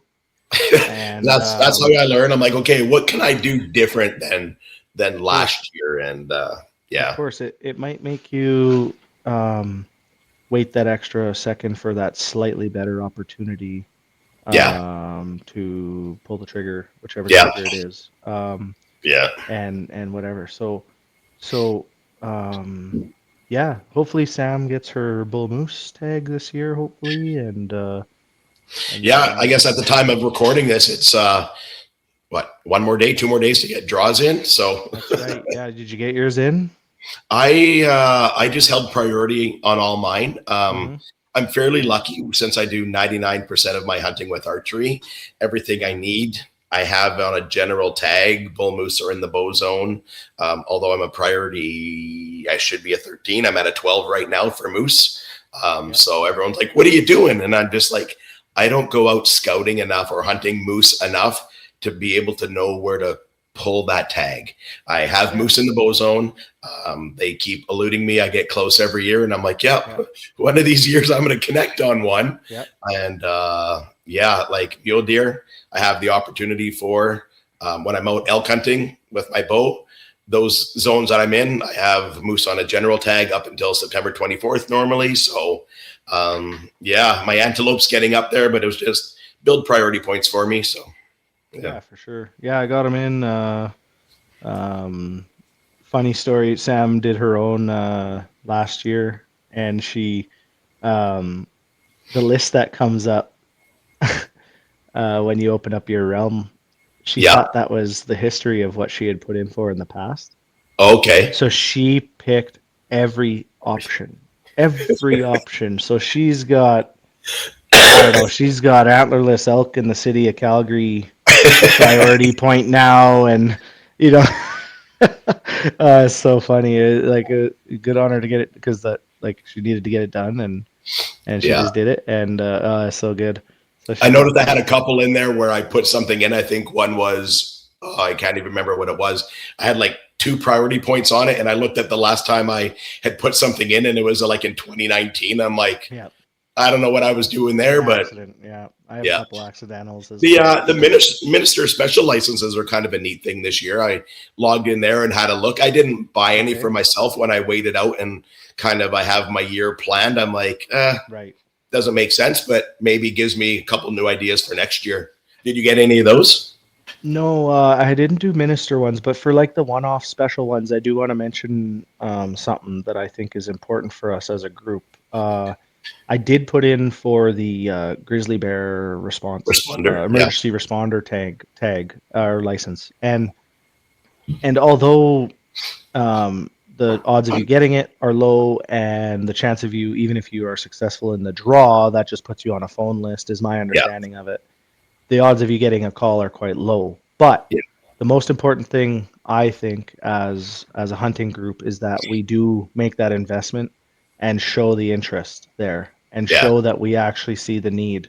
And it's not actually just to be able to harvest a grizzly bear. Like we as a group truly understand more than seemingly a lot of people yeah, the importance and the actual volume of a population out there. And yeah, if we don't show that interest as a group, it's hard to because it's a the noise against is trying to remove the title or status as endangered is a bad headline for yeah, anybody to yeah, partake in. So on the political side, so we need to show that support for that and for the elk one as well. Like there's the antlerless elk emergency responder one too. That's yeah. but I'll just particularly point out the grizzly one. I think we need to get on that. I didn't read what the conditions were. I read about them last year, so I don't know if there's any changes. I signed up for it last year. I didn't pick it yet this year, but I thought it was like when you get a call, you got like the next 48 hours only to get out there, and it's in a isolated section, and it's like you're dealing with that problem bear, right? So Yeah, if you go to if you pick Northern Alberta and you get a call, you could be going to Zama City. yeah, You could be going. yeah, It's very broad. The 3 zones that the province is split up in, they make yeah. sense. But yeah, you actually Sam's brother was successful in the draw last year, and it was like, whoa, Okay, what? Like, so he was successful in it, but never got a call or nothing. But yeah, and that's where it ended. It was just awarded, and then dead silence from there, kind of thing. So, yeah, but whatever, we still showed the interest and the investment. Like if we're because it sucks that it's $50 to do, but yeah, I think they did also make it expensive on purpose to yeah. show the Who's true serious? commitment, the seriousness, yeah, of how passionate we are about the potential problem, if not already I think it right from even college days, like when I was doing wildlife and fisheries stuff. Yeah, it's a thing. Like we got to we can be a part of helping conserve wildlife. Conserve wildlife is the word conserve is so important because Yeah, conserving means utilizing parts of the population to reduce competition for the remaining population right before sensitive time of season, the winter kind of thing, right? And yeah, so conserving versus preserving, it's not preservation of wildlife, it's conservation yeah, of wildlife. yeah. Um, that's the That true kind thing.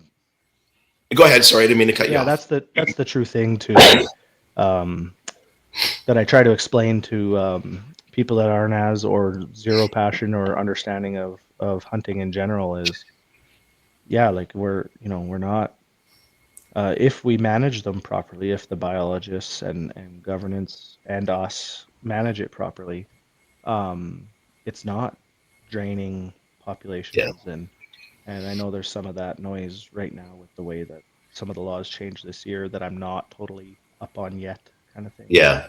I know there's some ways down You there. talk about conservation, and I'm looking at the animals behind you on one of your most recent Africa trips. And I know we kind of, when we chatted about this before, we wanted to touch on that. So what was it? How many years ago was it that you went to Africa, and what was the Africa bug that bit you? Like, what made you want to go over and do that? The goal was to not get bit by Africa bugs, for sure. So, well, yeah, and it turned into not being as big of a deal as what it's hyped up to you when you're leading up to the trip, Right. and getting all your shots and pills and blah blah blah. Yeah, conservation. It's the exact word down there.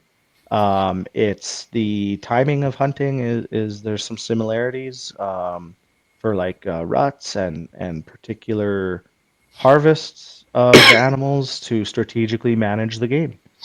Now, another, as another hot topic as Africa or outfitted or whatever hunts can be, my eyes were, I do think people should see it, or at least understand or study it, or you know what I mean, like just look into it and truly learn what Educate it is, themselves because on it. I Yeah. got a different aspect because I was a little worried about it. For the mindset I had, or would assimilate a lot of people that of what are some of the negative assumptions are about Africa. So I went there with that, and I went with Clayton, the same college buddy that I guide for and stuff. We and him went 2021 rings at 2020, 2019, somewhere between 18 and 20, somewhere in there, Yeah. I think. So um, we both were a little nervous about that, you know, the high fence thing, and all these things were just like, we didn't want to do those things, or what we thought they were going to be, or what people perceive them as, or what the loudest group says about Africa hunts. We were nervous that it was like that, Yeah. but we were going to see. And the first thing we landed in, we were South Africa was where we went, and Johannesburg was the city we flew to. Um, Edmonton, Amsterdam, Johannesburg, and then about a 4-hour drive from Johannesburg, we stayed in this complex that kept us very safe. It was a very secure little like resort kind of thing that they kept us in overnight, and then the next morning the outfitter comes and picks you up. And the first thing we see when we're leaving the city is fences, high fences. Like the majority of the whole country is high fenced. Mm-hmm. It's not just the game reserves, for hunting or whatever, for a lot of reasons. So a few of the reasons I learned were security, like there's a lot of people aren't as nice over there, it seems, or Yeah. there's a lot more potential for some crime and stuff over there. So high fences, a lot of them. It's not like, it's just the game. No, it's high fence. And then how big these hunting reserves were, like thousands of hectares. Like, so yes, you're in a high fence, but there's opportunity for escape that you will never see them. We never experienced, um, what some people probably envision as cornering an animal against a high fence and harvesting it. Like, no, that was nothing even close to what we experienced. Yeah. But it is like a farmed thing. Like we learned a little bit about it, but it goes a little bit quiet, because it is a business, and it is a trade kind of over there, and it's the biggest one and the most honorable job or whatever you could have there was working for an outfit, working for working for an outfitter was Yeah. the best job opportunity there, and there was a lot of it. And so that was interesting. And now, so these game reserves are huge. The animals were not they weren't easy to hunt. We Yeah. still certainly needed to be guided and the help of a tracker. So PH is the professional hunter. That's like the Hunter. outfitter. That's kind of like the outfitter. Yeah. And he's, I guess, kind of your guide. But the guy that really guided you was your tracker. So, so I had who was the guy's best tracker. Like he was his number one guy, whatever. And Yeah. Clayton had another guy who was also very good. But I clearly had his like main guy. And I am not as good of hunters as they are. These guys, I could not believe the skill. I didn't confirm this, but I think he was sniffing them out. Like we Really? we were sneaking out. So okay, so I got a gemsbok, a kudu. That's a blue wildebeest there, and the full rug is on the railing there, and then Yeah. an impala. So those were my 4 animals I harvested. Yeah. In the order, I did the impala first, blue wildebeest. I think I got both those on the first day. I think first or second day. And then day whatever 4 or something gemsbok, and then I wanted to hold out for a really big kudu. Was the only one. I said I just want good animals if I can choose. Um, for the other 3, but I want to hold out for a good kudu. So we'll Yeah. leave it till last. So, excuse me. Yeah. So, yeah, they were not easy. We still had to hunt them. They still had fair chase. Um, the uh, the the use of the animal was incredible. The people were just so thankful because these families relied on this. That's real. Like whenever people that are more famous than us talk about, they certainly lean on it Yeah. because they need to and they should because and it is real. They are being sincere when they say the whole damn thing is used up by the community and Yeah. the videos that they try to post of like all the happy that's actually real and I Yeah. experienced it without a camera. So it wasn't just for a camera. So Yeah. um, to the point that actually on my I forget if it was the kudu or the gemsbok. I like heart. I really enjoy heart Okay. from deer, elk, moose, whatever. I'll harvest the heart if it wasn't damaged. If it experienced any trauma, like Yeah. even close to if the bullet got close, I don't know why. It probably is fine, but I just don't Yeah. mess with it. But I enjoy heart, so I wanted to try a heart of an animal in Africa. And Yeah. yeah, so once I said that, and I said, hey, yeah, I'd like to try the heart if we could for supper tonight, because every night we ate the animals that were harvested, Okay. at least parts of them, and then the Yeah. leftovers all went to the families the next day. Literally in the morning, we would wake up, and all the leftovers in like Ziploc bags, amongst the other meat that was hanging, all the leftovers got handed to the trackers, and they brought it to their friends and family. Now, to the point that he even was like, "Oh, like you want the heart?" Like, no, they love the heart. Like they want the heart. It Yeah. was really interesting. So I was kind of like, "Holy man!" Like, yeah, they really do rely on it, and seeing the way they live is so different. And we were taken care of so good.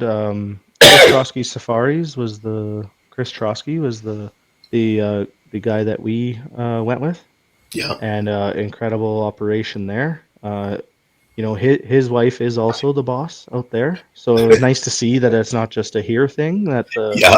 the wife runs the show, and Yeah. that was very apparent, and she is an incredible host, and yeah, we all came home with I always love telling the story about the blue wildebeest and how that was like because I loved like Lion King, so I still do, and get to relive it through my kids and stuff, which is awesome. Use them as an excuse to watch it. But this was my redemption against killing Mufasa kind of thing, because Yeah.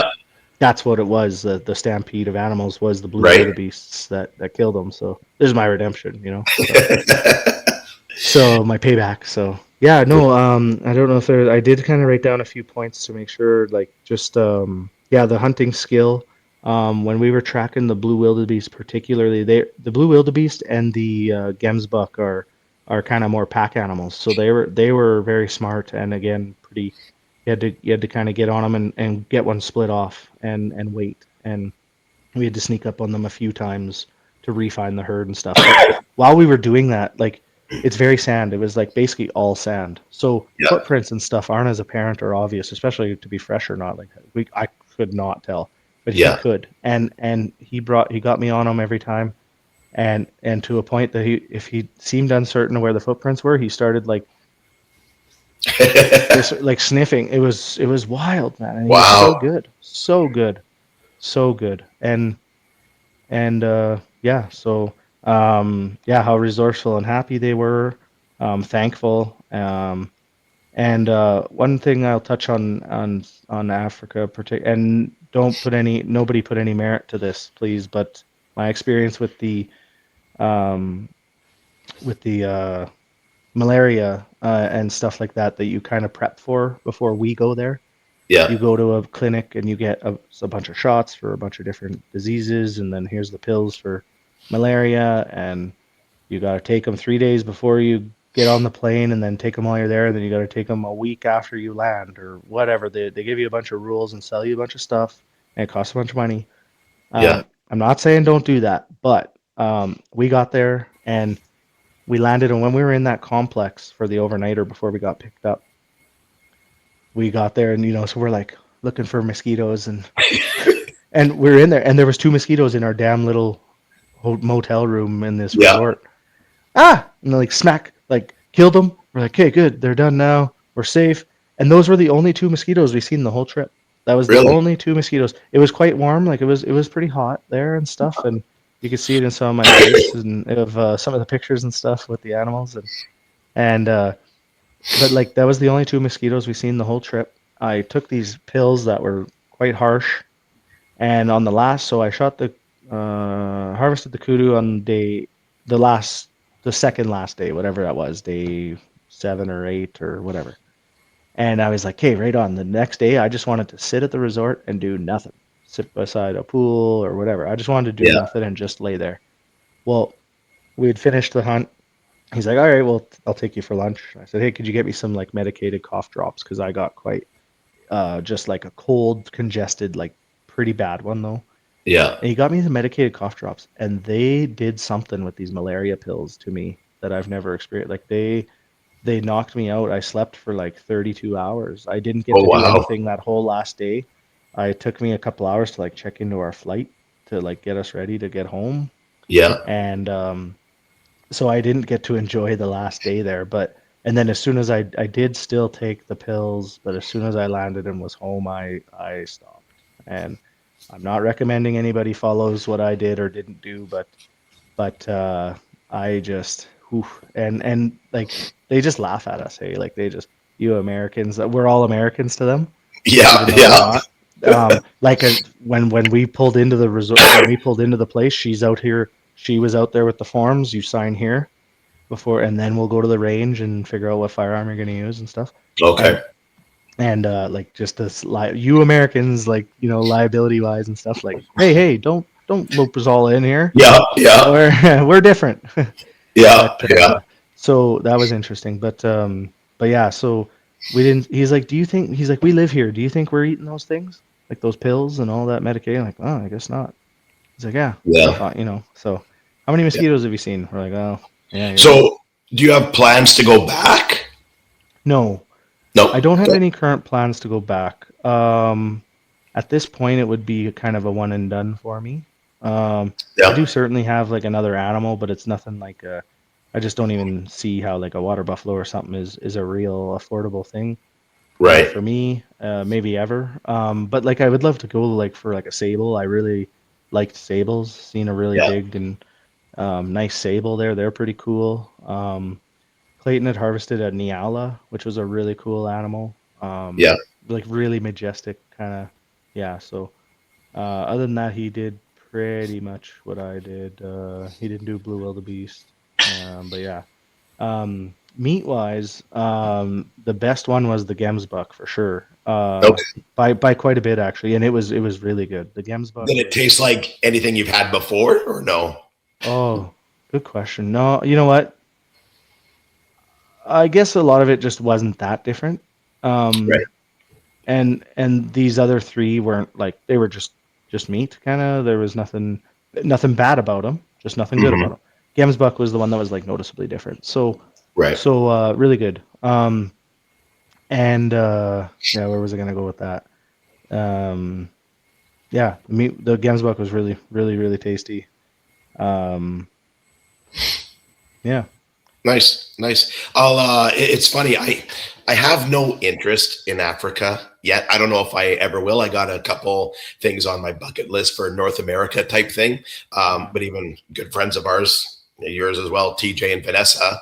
Vanessa's transition now to kind of get you ready for those overseas and those African trips that can really help prepare you and answer a lot of questions. I mean, they have been over there countless times and they know what to expect and how to get you there and all the tips and tricks. So I think what they're doing is a great thing too. They've also been huge SCI supporters, educators, absolutely. Telling people about Africa and why it's so important. They're the ones that go with the cameras, show you the school grounds that are appreciative of all the meat and what they get. So yeah, and they're the ones that I referenced a lot in some of my comments and stuff for sure. Like they just following along with their stories and being close with them kind of thing is why I was referencing them for sure.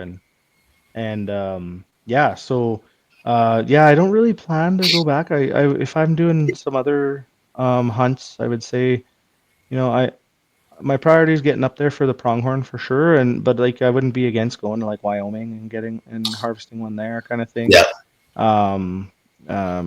We do get like some opportunities or invites and stuff to go down to certain places for hunting, like mostly through our people we guide and stuff like that. Sometimes if we hit it off with them or something, they'll say, "Hey, yeah, come down." Of course that happens with anybody.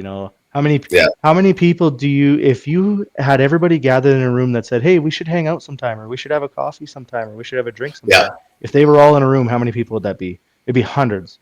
Yeah. How much does it really happen? Yeah. So how much does it really happen?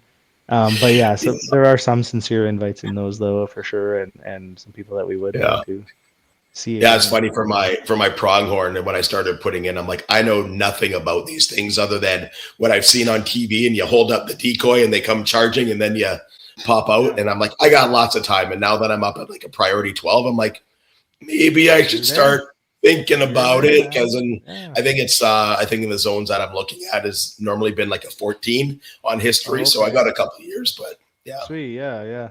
No, at my age, I'm probably not going for them again.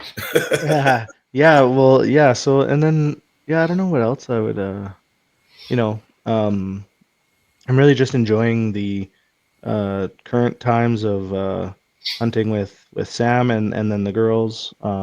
They got their first gun, their first firearm last year at youth camp, and they, so I'll share some pictures, or I have shared some pictures of them shooting it. What did you get them, like a little Red Ryder, like pellet gun type thing, or what? No, a 22 Rascal or whatever they call it, or Little Rascal, I think, or something from Savage. Is a really very affordable and useful tool, I think, for getting a youth shooting. Obviously with at their ages, they're with me or someone, or with me or their mother for the most part. But I would trust them with any of our staff members for sure, no doubt. To help them or whatever. So, and they just love it. They're so excited. They're not scared of like the noise and stuff, which I'm thankful for, because there's lots of kids that seem to be sensitive to noise. So, but I mean, these girls have grown up right from the beginning with loud sleds and loud firearms and loud derby cars that dad builds in the driveway and then goes and they go on derby day and watch me crash and be an idiot out there. So like they're kind of forced into it maybe a little, but they enjoy it. They do. Yeah, they just don't really have a choice, I guess, per se. So yeah, I was going to say, by the looks of it on your social media stuff, it looks like they're in and they're enjoying it. And speaking of that, where can people find you? Where can they follow you if they want to join in on what you're doing? Yeah, I'm on Instagram. It's Dances with Wolf, with the spelling of my I don't have it on here, but particular spelling of my last name. It's all good. When I put out the video, it's going to have an Instagram and a Facebook logo and all that stuff. Yeah, perfect. Yeah, stick to the Instagram would be a great place to find me, and you can follow the Narrow Lake Youth Camp page as well if something sparked an interest there, or you're just literally curious about seeing kids enjoying themselves and staff enjoying themselves with the work we do. Narrow Lake Youth Camp, definitely, shout out like to Wapiti River. I know you're obviously a massive supporter of Wapiti River. I do use their calls as well. Even the little, like I mentioned, even the chirp I use is his. Really awesome guy there. Right in the early days, like when you guys were talking about his first show at Edmonton and stuff, I remember talking with him and stuff and learning. And at that point, I really wasn't elk hunting anyways in my life. And so, but like, just remember how sincere and awesome he was. Yeah. So, and it's awesome to see him be successful and continue that for sure. And provide the product.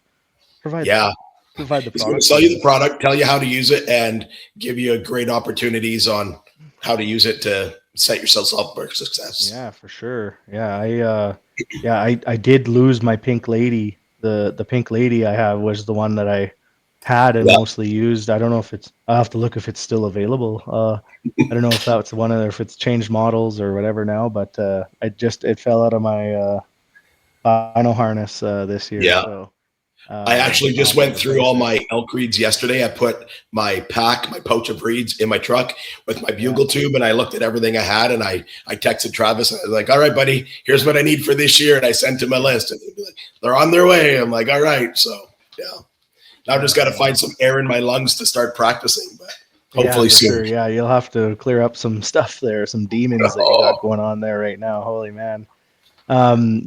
Since I see how long we're going, I do want to go a couple like what else can we do here besides wrap it up? The cartridge talk or what was that? Was there something else we were?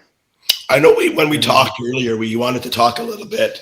Cartridge talk, I think, is going to go like on a whole completely segment, other segment. But the landowners in relationship, and I know you have you've developed a lot of relationships in your travels, so. Yeah, that there are only landowners, unless we're all rich enough to buy land just for hunting. Landowners are our only chance to keep this thing going. And seemingly more and more land kind of going private, non-public and non-crown. I just really want to stress the importance of something that we've done of maintaining relationships. Obviously we there's certain things we can't do to do that, like it can't involve money and stuff, so you got to do it in different ways and just be respectful, show them that show the land that respect with gates. It goes as simple, and these things do go noticed. If you're walking a fence line and there's quite a big twig that might be a trouble for a piece of farm equipment that's trying to get to that fence line, grab the damn thing and throw it over the fence. And someday somebody, if not themselves, is going to see you do that, and it will get back to the farmer. And that's how you start. That's how you start at the least to build that, because there is not more permission coming about.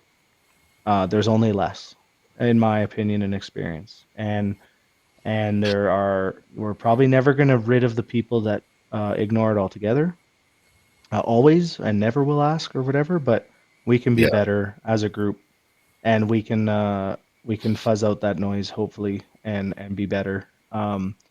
So asking every damn year, do not assume from year to year that you have permission.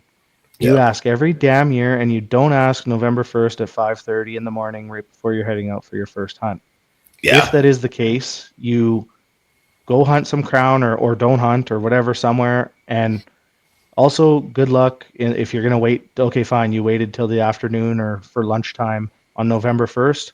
Well, there's already been 25 people ahead of you that have either maybe all 25 have been told no. Be different. Do something different. Go in the summer. Go when you're putting up a trail camera. Go like show that extra effort to just be different than the standard of everybody else. You got to be different if you're gonna get it, if you are lucky. And if you aren't and they say no, we spend a lot of time on this in the hunter education course, even though a lot of it isn't like required. Me and Leonard both spend a lot of time because we're so passionate about the permission side particularly.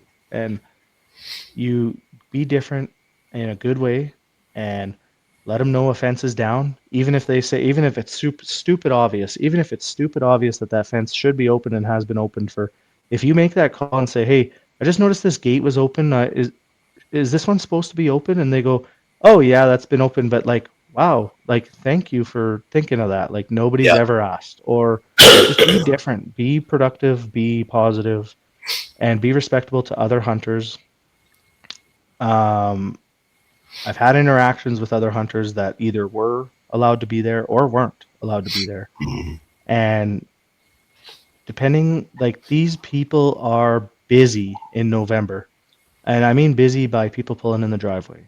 And pretty much no matter where any of us are hunting. So adding extra stress to them by going at those times, or especially on November 15th when they've just like had 200 people come through the farm or whatever it is, they're exhausted. And so if you're not ahead of that and you're not doing something different, and good luck, because permission's not going away.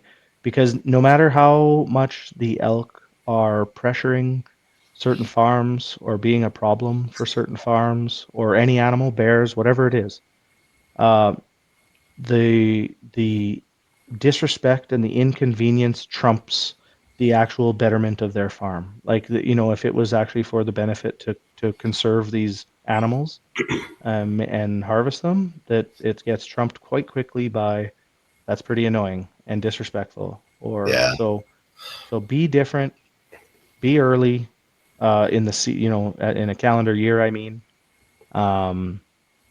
if you're not from the region, do your research, get county maps, make the investment to get a county map that shows you to ensure that you're in the right spot. iHunter is an incredible resource with super available. There's no excuse.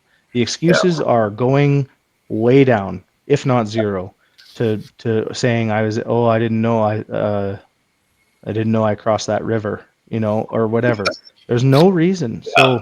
So the $20 investment for the county, they vary, but like the $20 investment for the county map for the area you hunt is just so and then it tells you where the landowners are and where the houses are, and it's beneficial. So be different, do it right, be respectable, and let's help each other out as a group, because we are not a big group overall, and unfortunately people that are against us are way louder, and they're way more apparent, and they're way louder, and they make crappy headlines, and we just don't be a headline. Don't be a headline. Don't create a bad headline. Let's create positive headlines for them to utilize, to where they're forced where people are forced to show the good that we're doing. That's some great advice. I know when I've talked and door knocked and phoned and stuff, a lot of times it's no, because they've had such negative experiences with other people, right? And I get it. I could be like, oh, I'm not that kind of guy. I do this, and they don't care. The other people have wrecked it for them. But on the flip side of that, I do most of my hunting on one section of land where it's the same landowners, and that's turned into a year-round friendship where it's even funny. They'll be like, Jeff, you know more about what's happening on our land than we do. And even when I set up trail cameras 2 weeks ago now, texting as I'm walking around, oh, there's a tree down here. Oh, did you know about this one? No. Oh, fence is down there. Oh, Skidooer must have came across in the wintertime at some point, blah, blah, blah. So we're a steward of the land, and I know the relationship that I've built with them. I appreciate them so much. I always say, thank you for sharing your little piece of heaven with me. And they're like, no, thank you for coming and looking after things. I'm like, you don't have to thank me. Yeah. I'm the one that's disrupting you. I'm coming through your yard at 5 o'clock in the morning, and they're like, we don't hear you. We trust you. You're good. So the relationships that form from them, man, out of this world. Yeah. So Yeah, it can go beyond like just being a random hunter or even for a hike or whatever. Like it doesn't have to be for hunting. Sometimes it isn't, because hopefully you're doing it ahead of time and getting some cameras up and you know, so no, I thank you for giving me the opportunity to stress on that, because it's just such a passion beyond all these other passions that we've talked about with the youth camp, and we hammered home with the youth so hard of some of the real passions we have that are even besides the actual course material. Yeah. And yeah, we hear some pretty awesome stories and stuff, or some not awesome ones from the odd student, and yeah, for sure. Yeah, so no, that's pretty cool. Yeah. You ready for rapid fire? I didn't. Yeah. Okay, give her. They're all easy ones, and there's no right or wrong answer. So, is it a ground stock or a tree stand sit for you? Yeah, ground stock for sure. Yep. Whitetails or moose? Meat or hunting experience? What are we? Either or. Okay, moose. Yeah, moose. Okay, sorry. Morning or evenings? Mornings or evenings?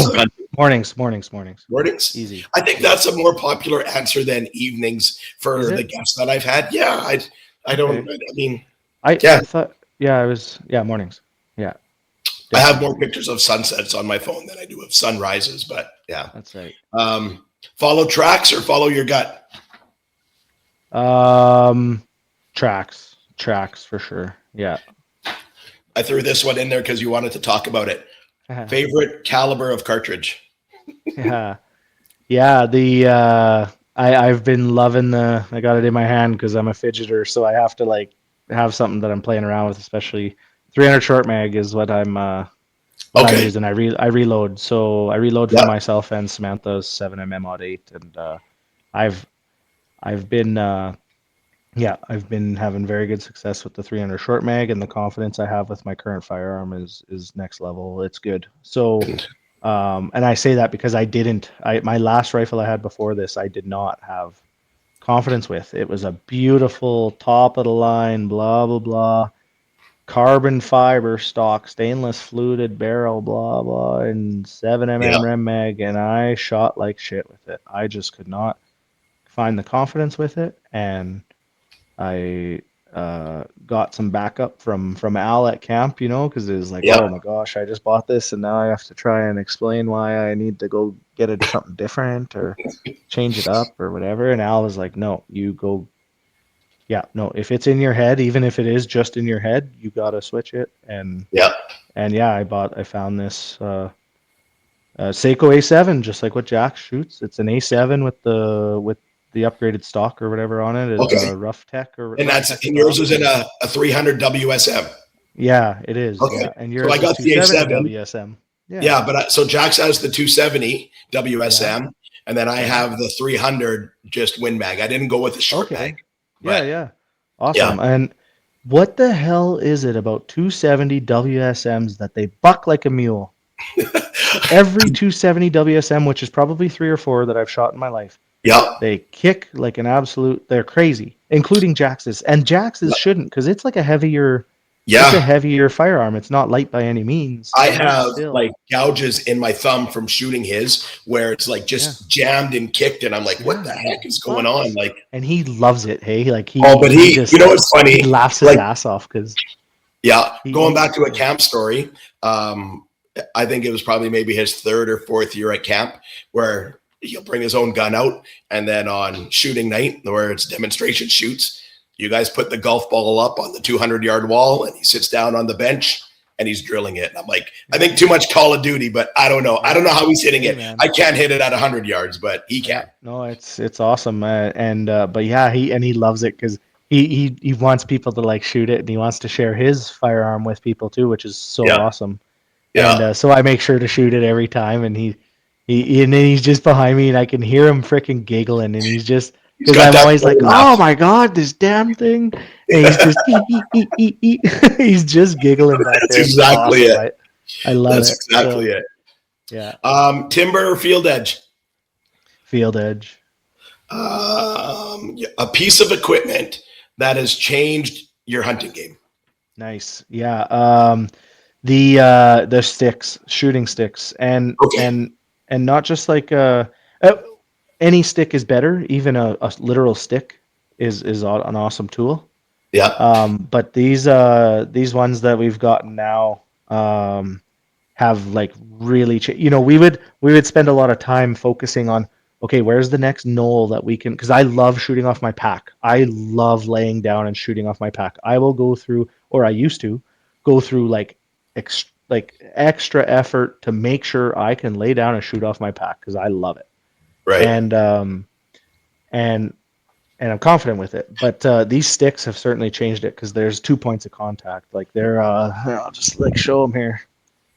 And no, I'm not sponsored by these guys by any means. I just actually care like what can make people, better and make ethical harvests. And I just know how much this is done for not just me, but all my hunters, like wife, included. So they kind of, and they're aluminum. They are so light. They're a walking stick as well, kind of thing. And they fold out. So they're a little bit, there's little extra parts to them, but the front of the stock there, and then this is what would be like your foregrip would be right here, kind of thing. Okay. Or I guess if I'll go like this, so this would be where your foregrip is, and 2 points of contact, and it is solid. It's almost actually like 2 solid points because if you have to move, you kind of like you gotta like lift up the leg and move and walk it. You got to position it, but it is so solid. I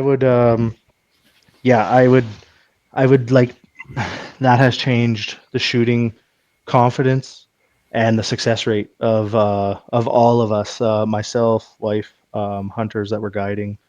Nice. It's changed the game for sure. What about you? What's a piece of equipment for you that's changed the game for your hunting?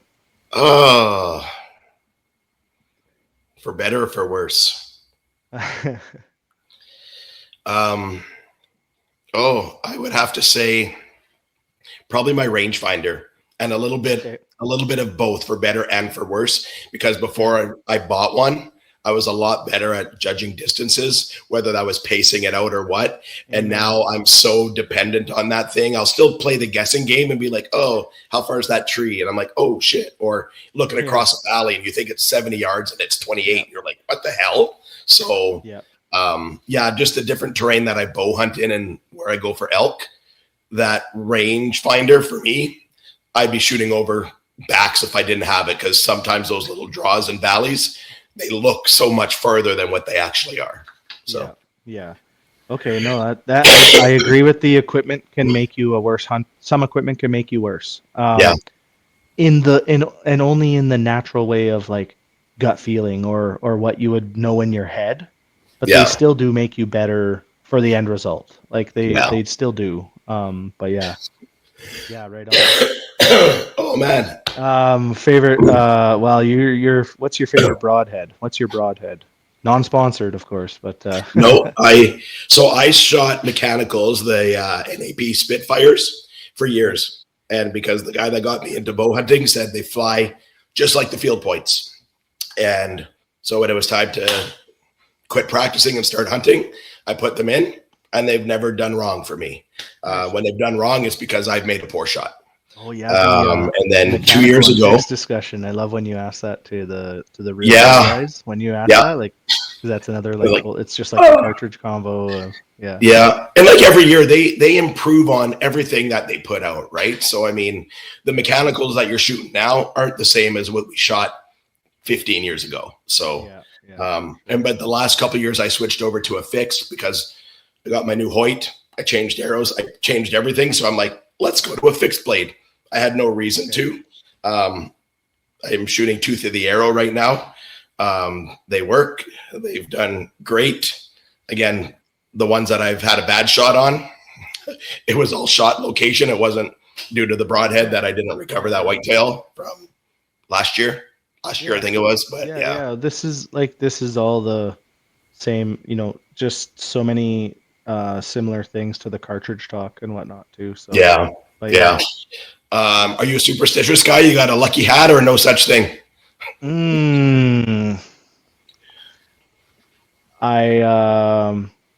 Nope, no real superstitions, I don't No. think.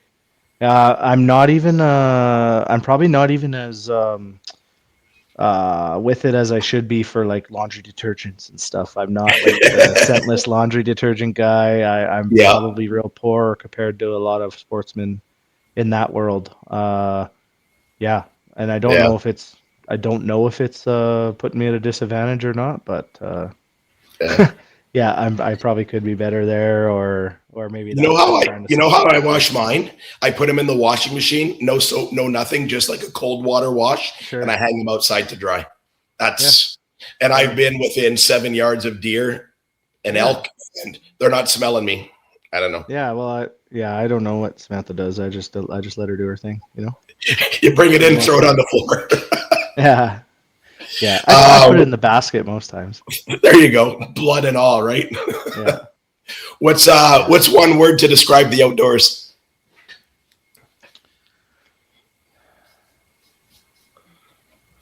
I don't even know if I know what this word means, but tranquility, like just absolute peace and tranquility. Just peace, peaceful. Because I know what that one means more, maybe, but yeah. And the hardest one of the whole bunch that you've probably heard me ask on other ones, but the best one word that describes you. Oh, goodness. Oh man, that's a really, geez, I should have been more prepared for that one word that describes me. The hardest one of the whole. Yeah, it is. Yeah, pretty passionate, I guess. When there's something like a task or something, I'm pretty hard headed to get it done and pursuance. Yeah, that would be a pretty good one, I think, across most aspects of my life for sure. Yeah, and it's good to be passionate. It means you care. Yeah, for sure. Yeah, for sure. So, all right, buddy. Thank you so much for doing this. I know we've been chatting about this, which seems like for a couple months, and with spring bear season and your work and just everything going on, it's been one of those ones that's delayed. But I'm glad we got here. And as much as I've known you, I've learned a whole bunch more about you. And thanks for sharing those intimate stories. I never thought I'd cry on a podcast, so you're my first guest that has made me cry. That's no way. I cry at all my hunting videos, but this was the first podcast that I cried. Damn, I'm 1 for 1 for myself. I first podcast and first cry. So I guess we got them out of the way with each other. And that just shows you how passionate you are about what you do. It means something to you. So again, thanks again for doing this for me, Jared. I appreciate having you. I can't wait to have you on again and we talk about some of the other stuff that you've gotten into. Yeah, for sure. Yeah, we got some more things to cover and then we'll have some more maybe fresh stories and whatnot for sure. Thanks, you betcha. And for everyone else listening, thanks again for joining us on Voices, which is a podcast by DOA, Dorward Outdoor Adventures. Thanks for listening. Don't forget to watch this full episode with videos and pictures of this story on my YouTube channel. Also reminding you to subscribe to my audio podcast on Spotify, Apple Podcasts, Amazon Music, or wherever you listen.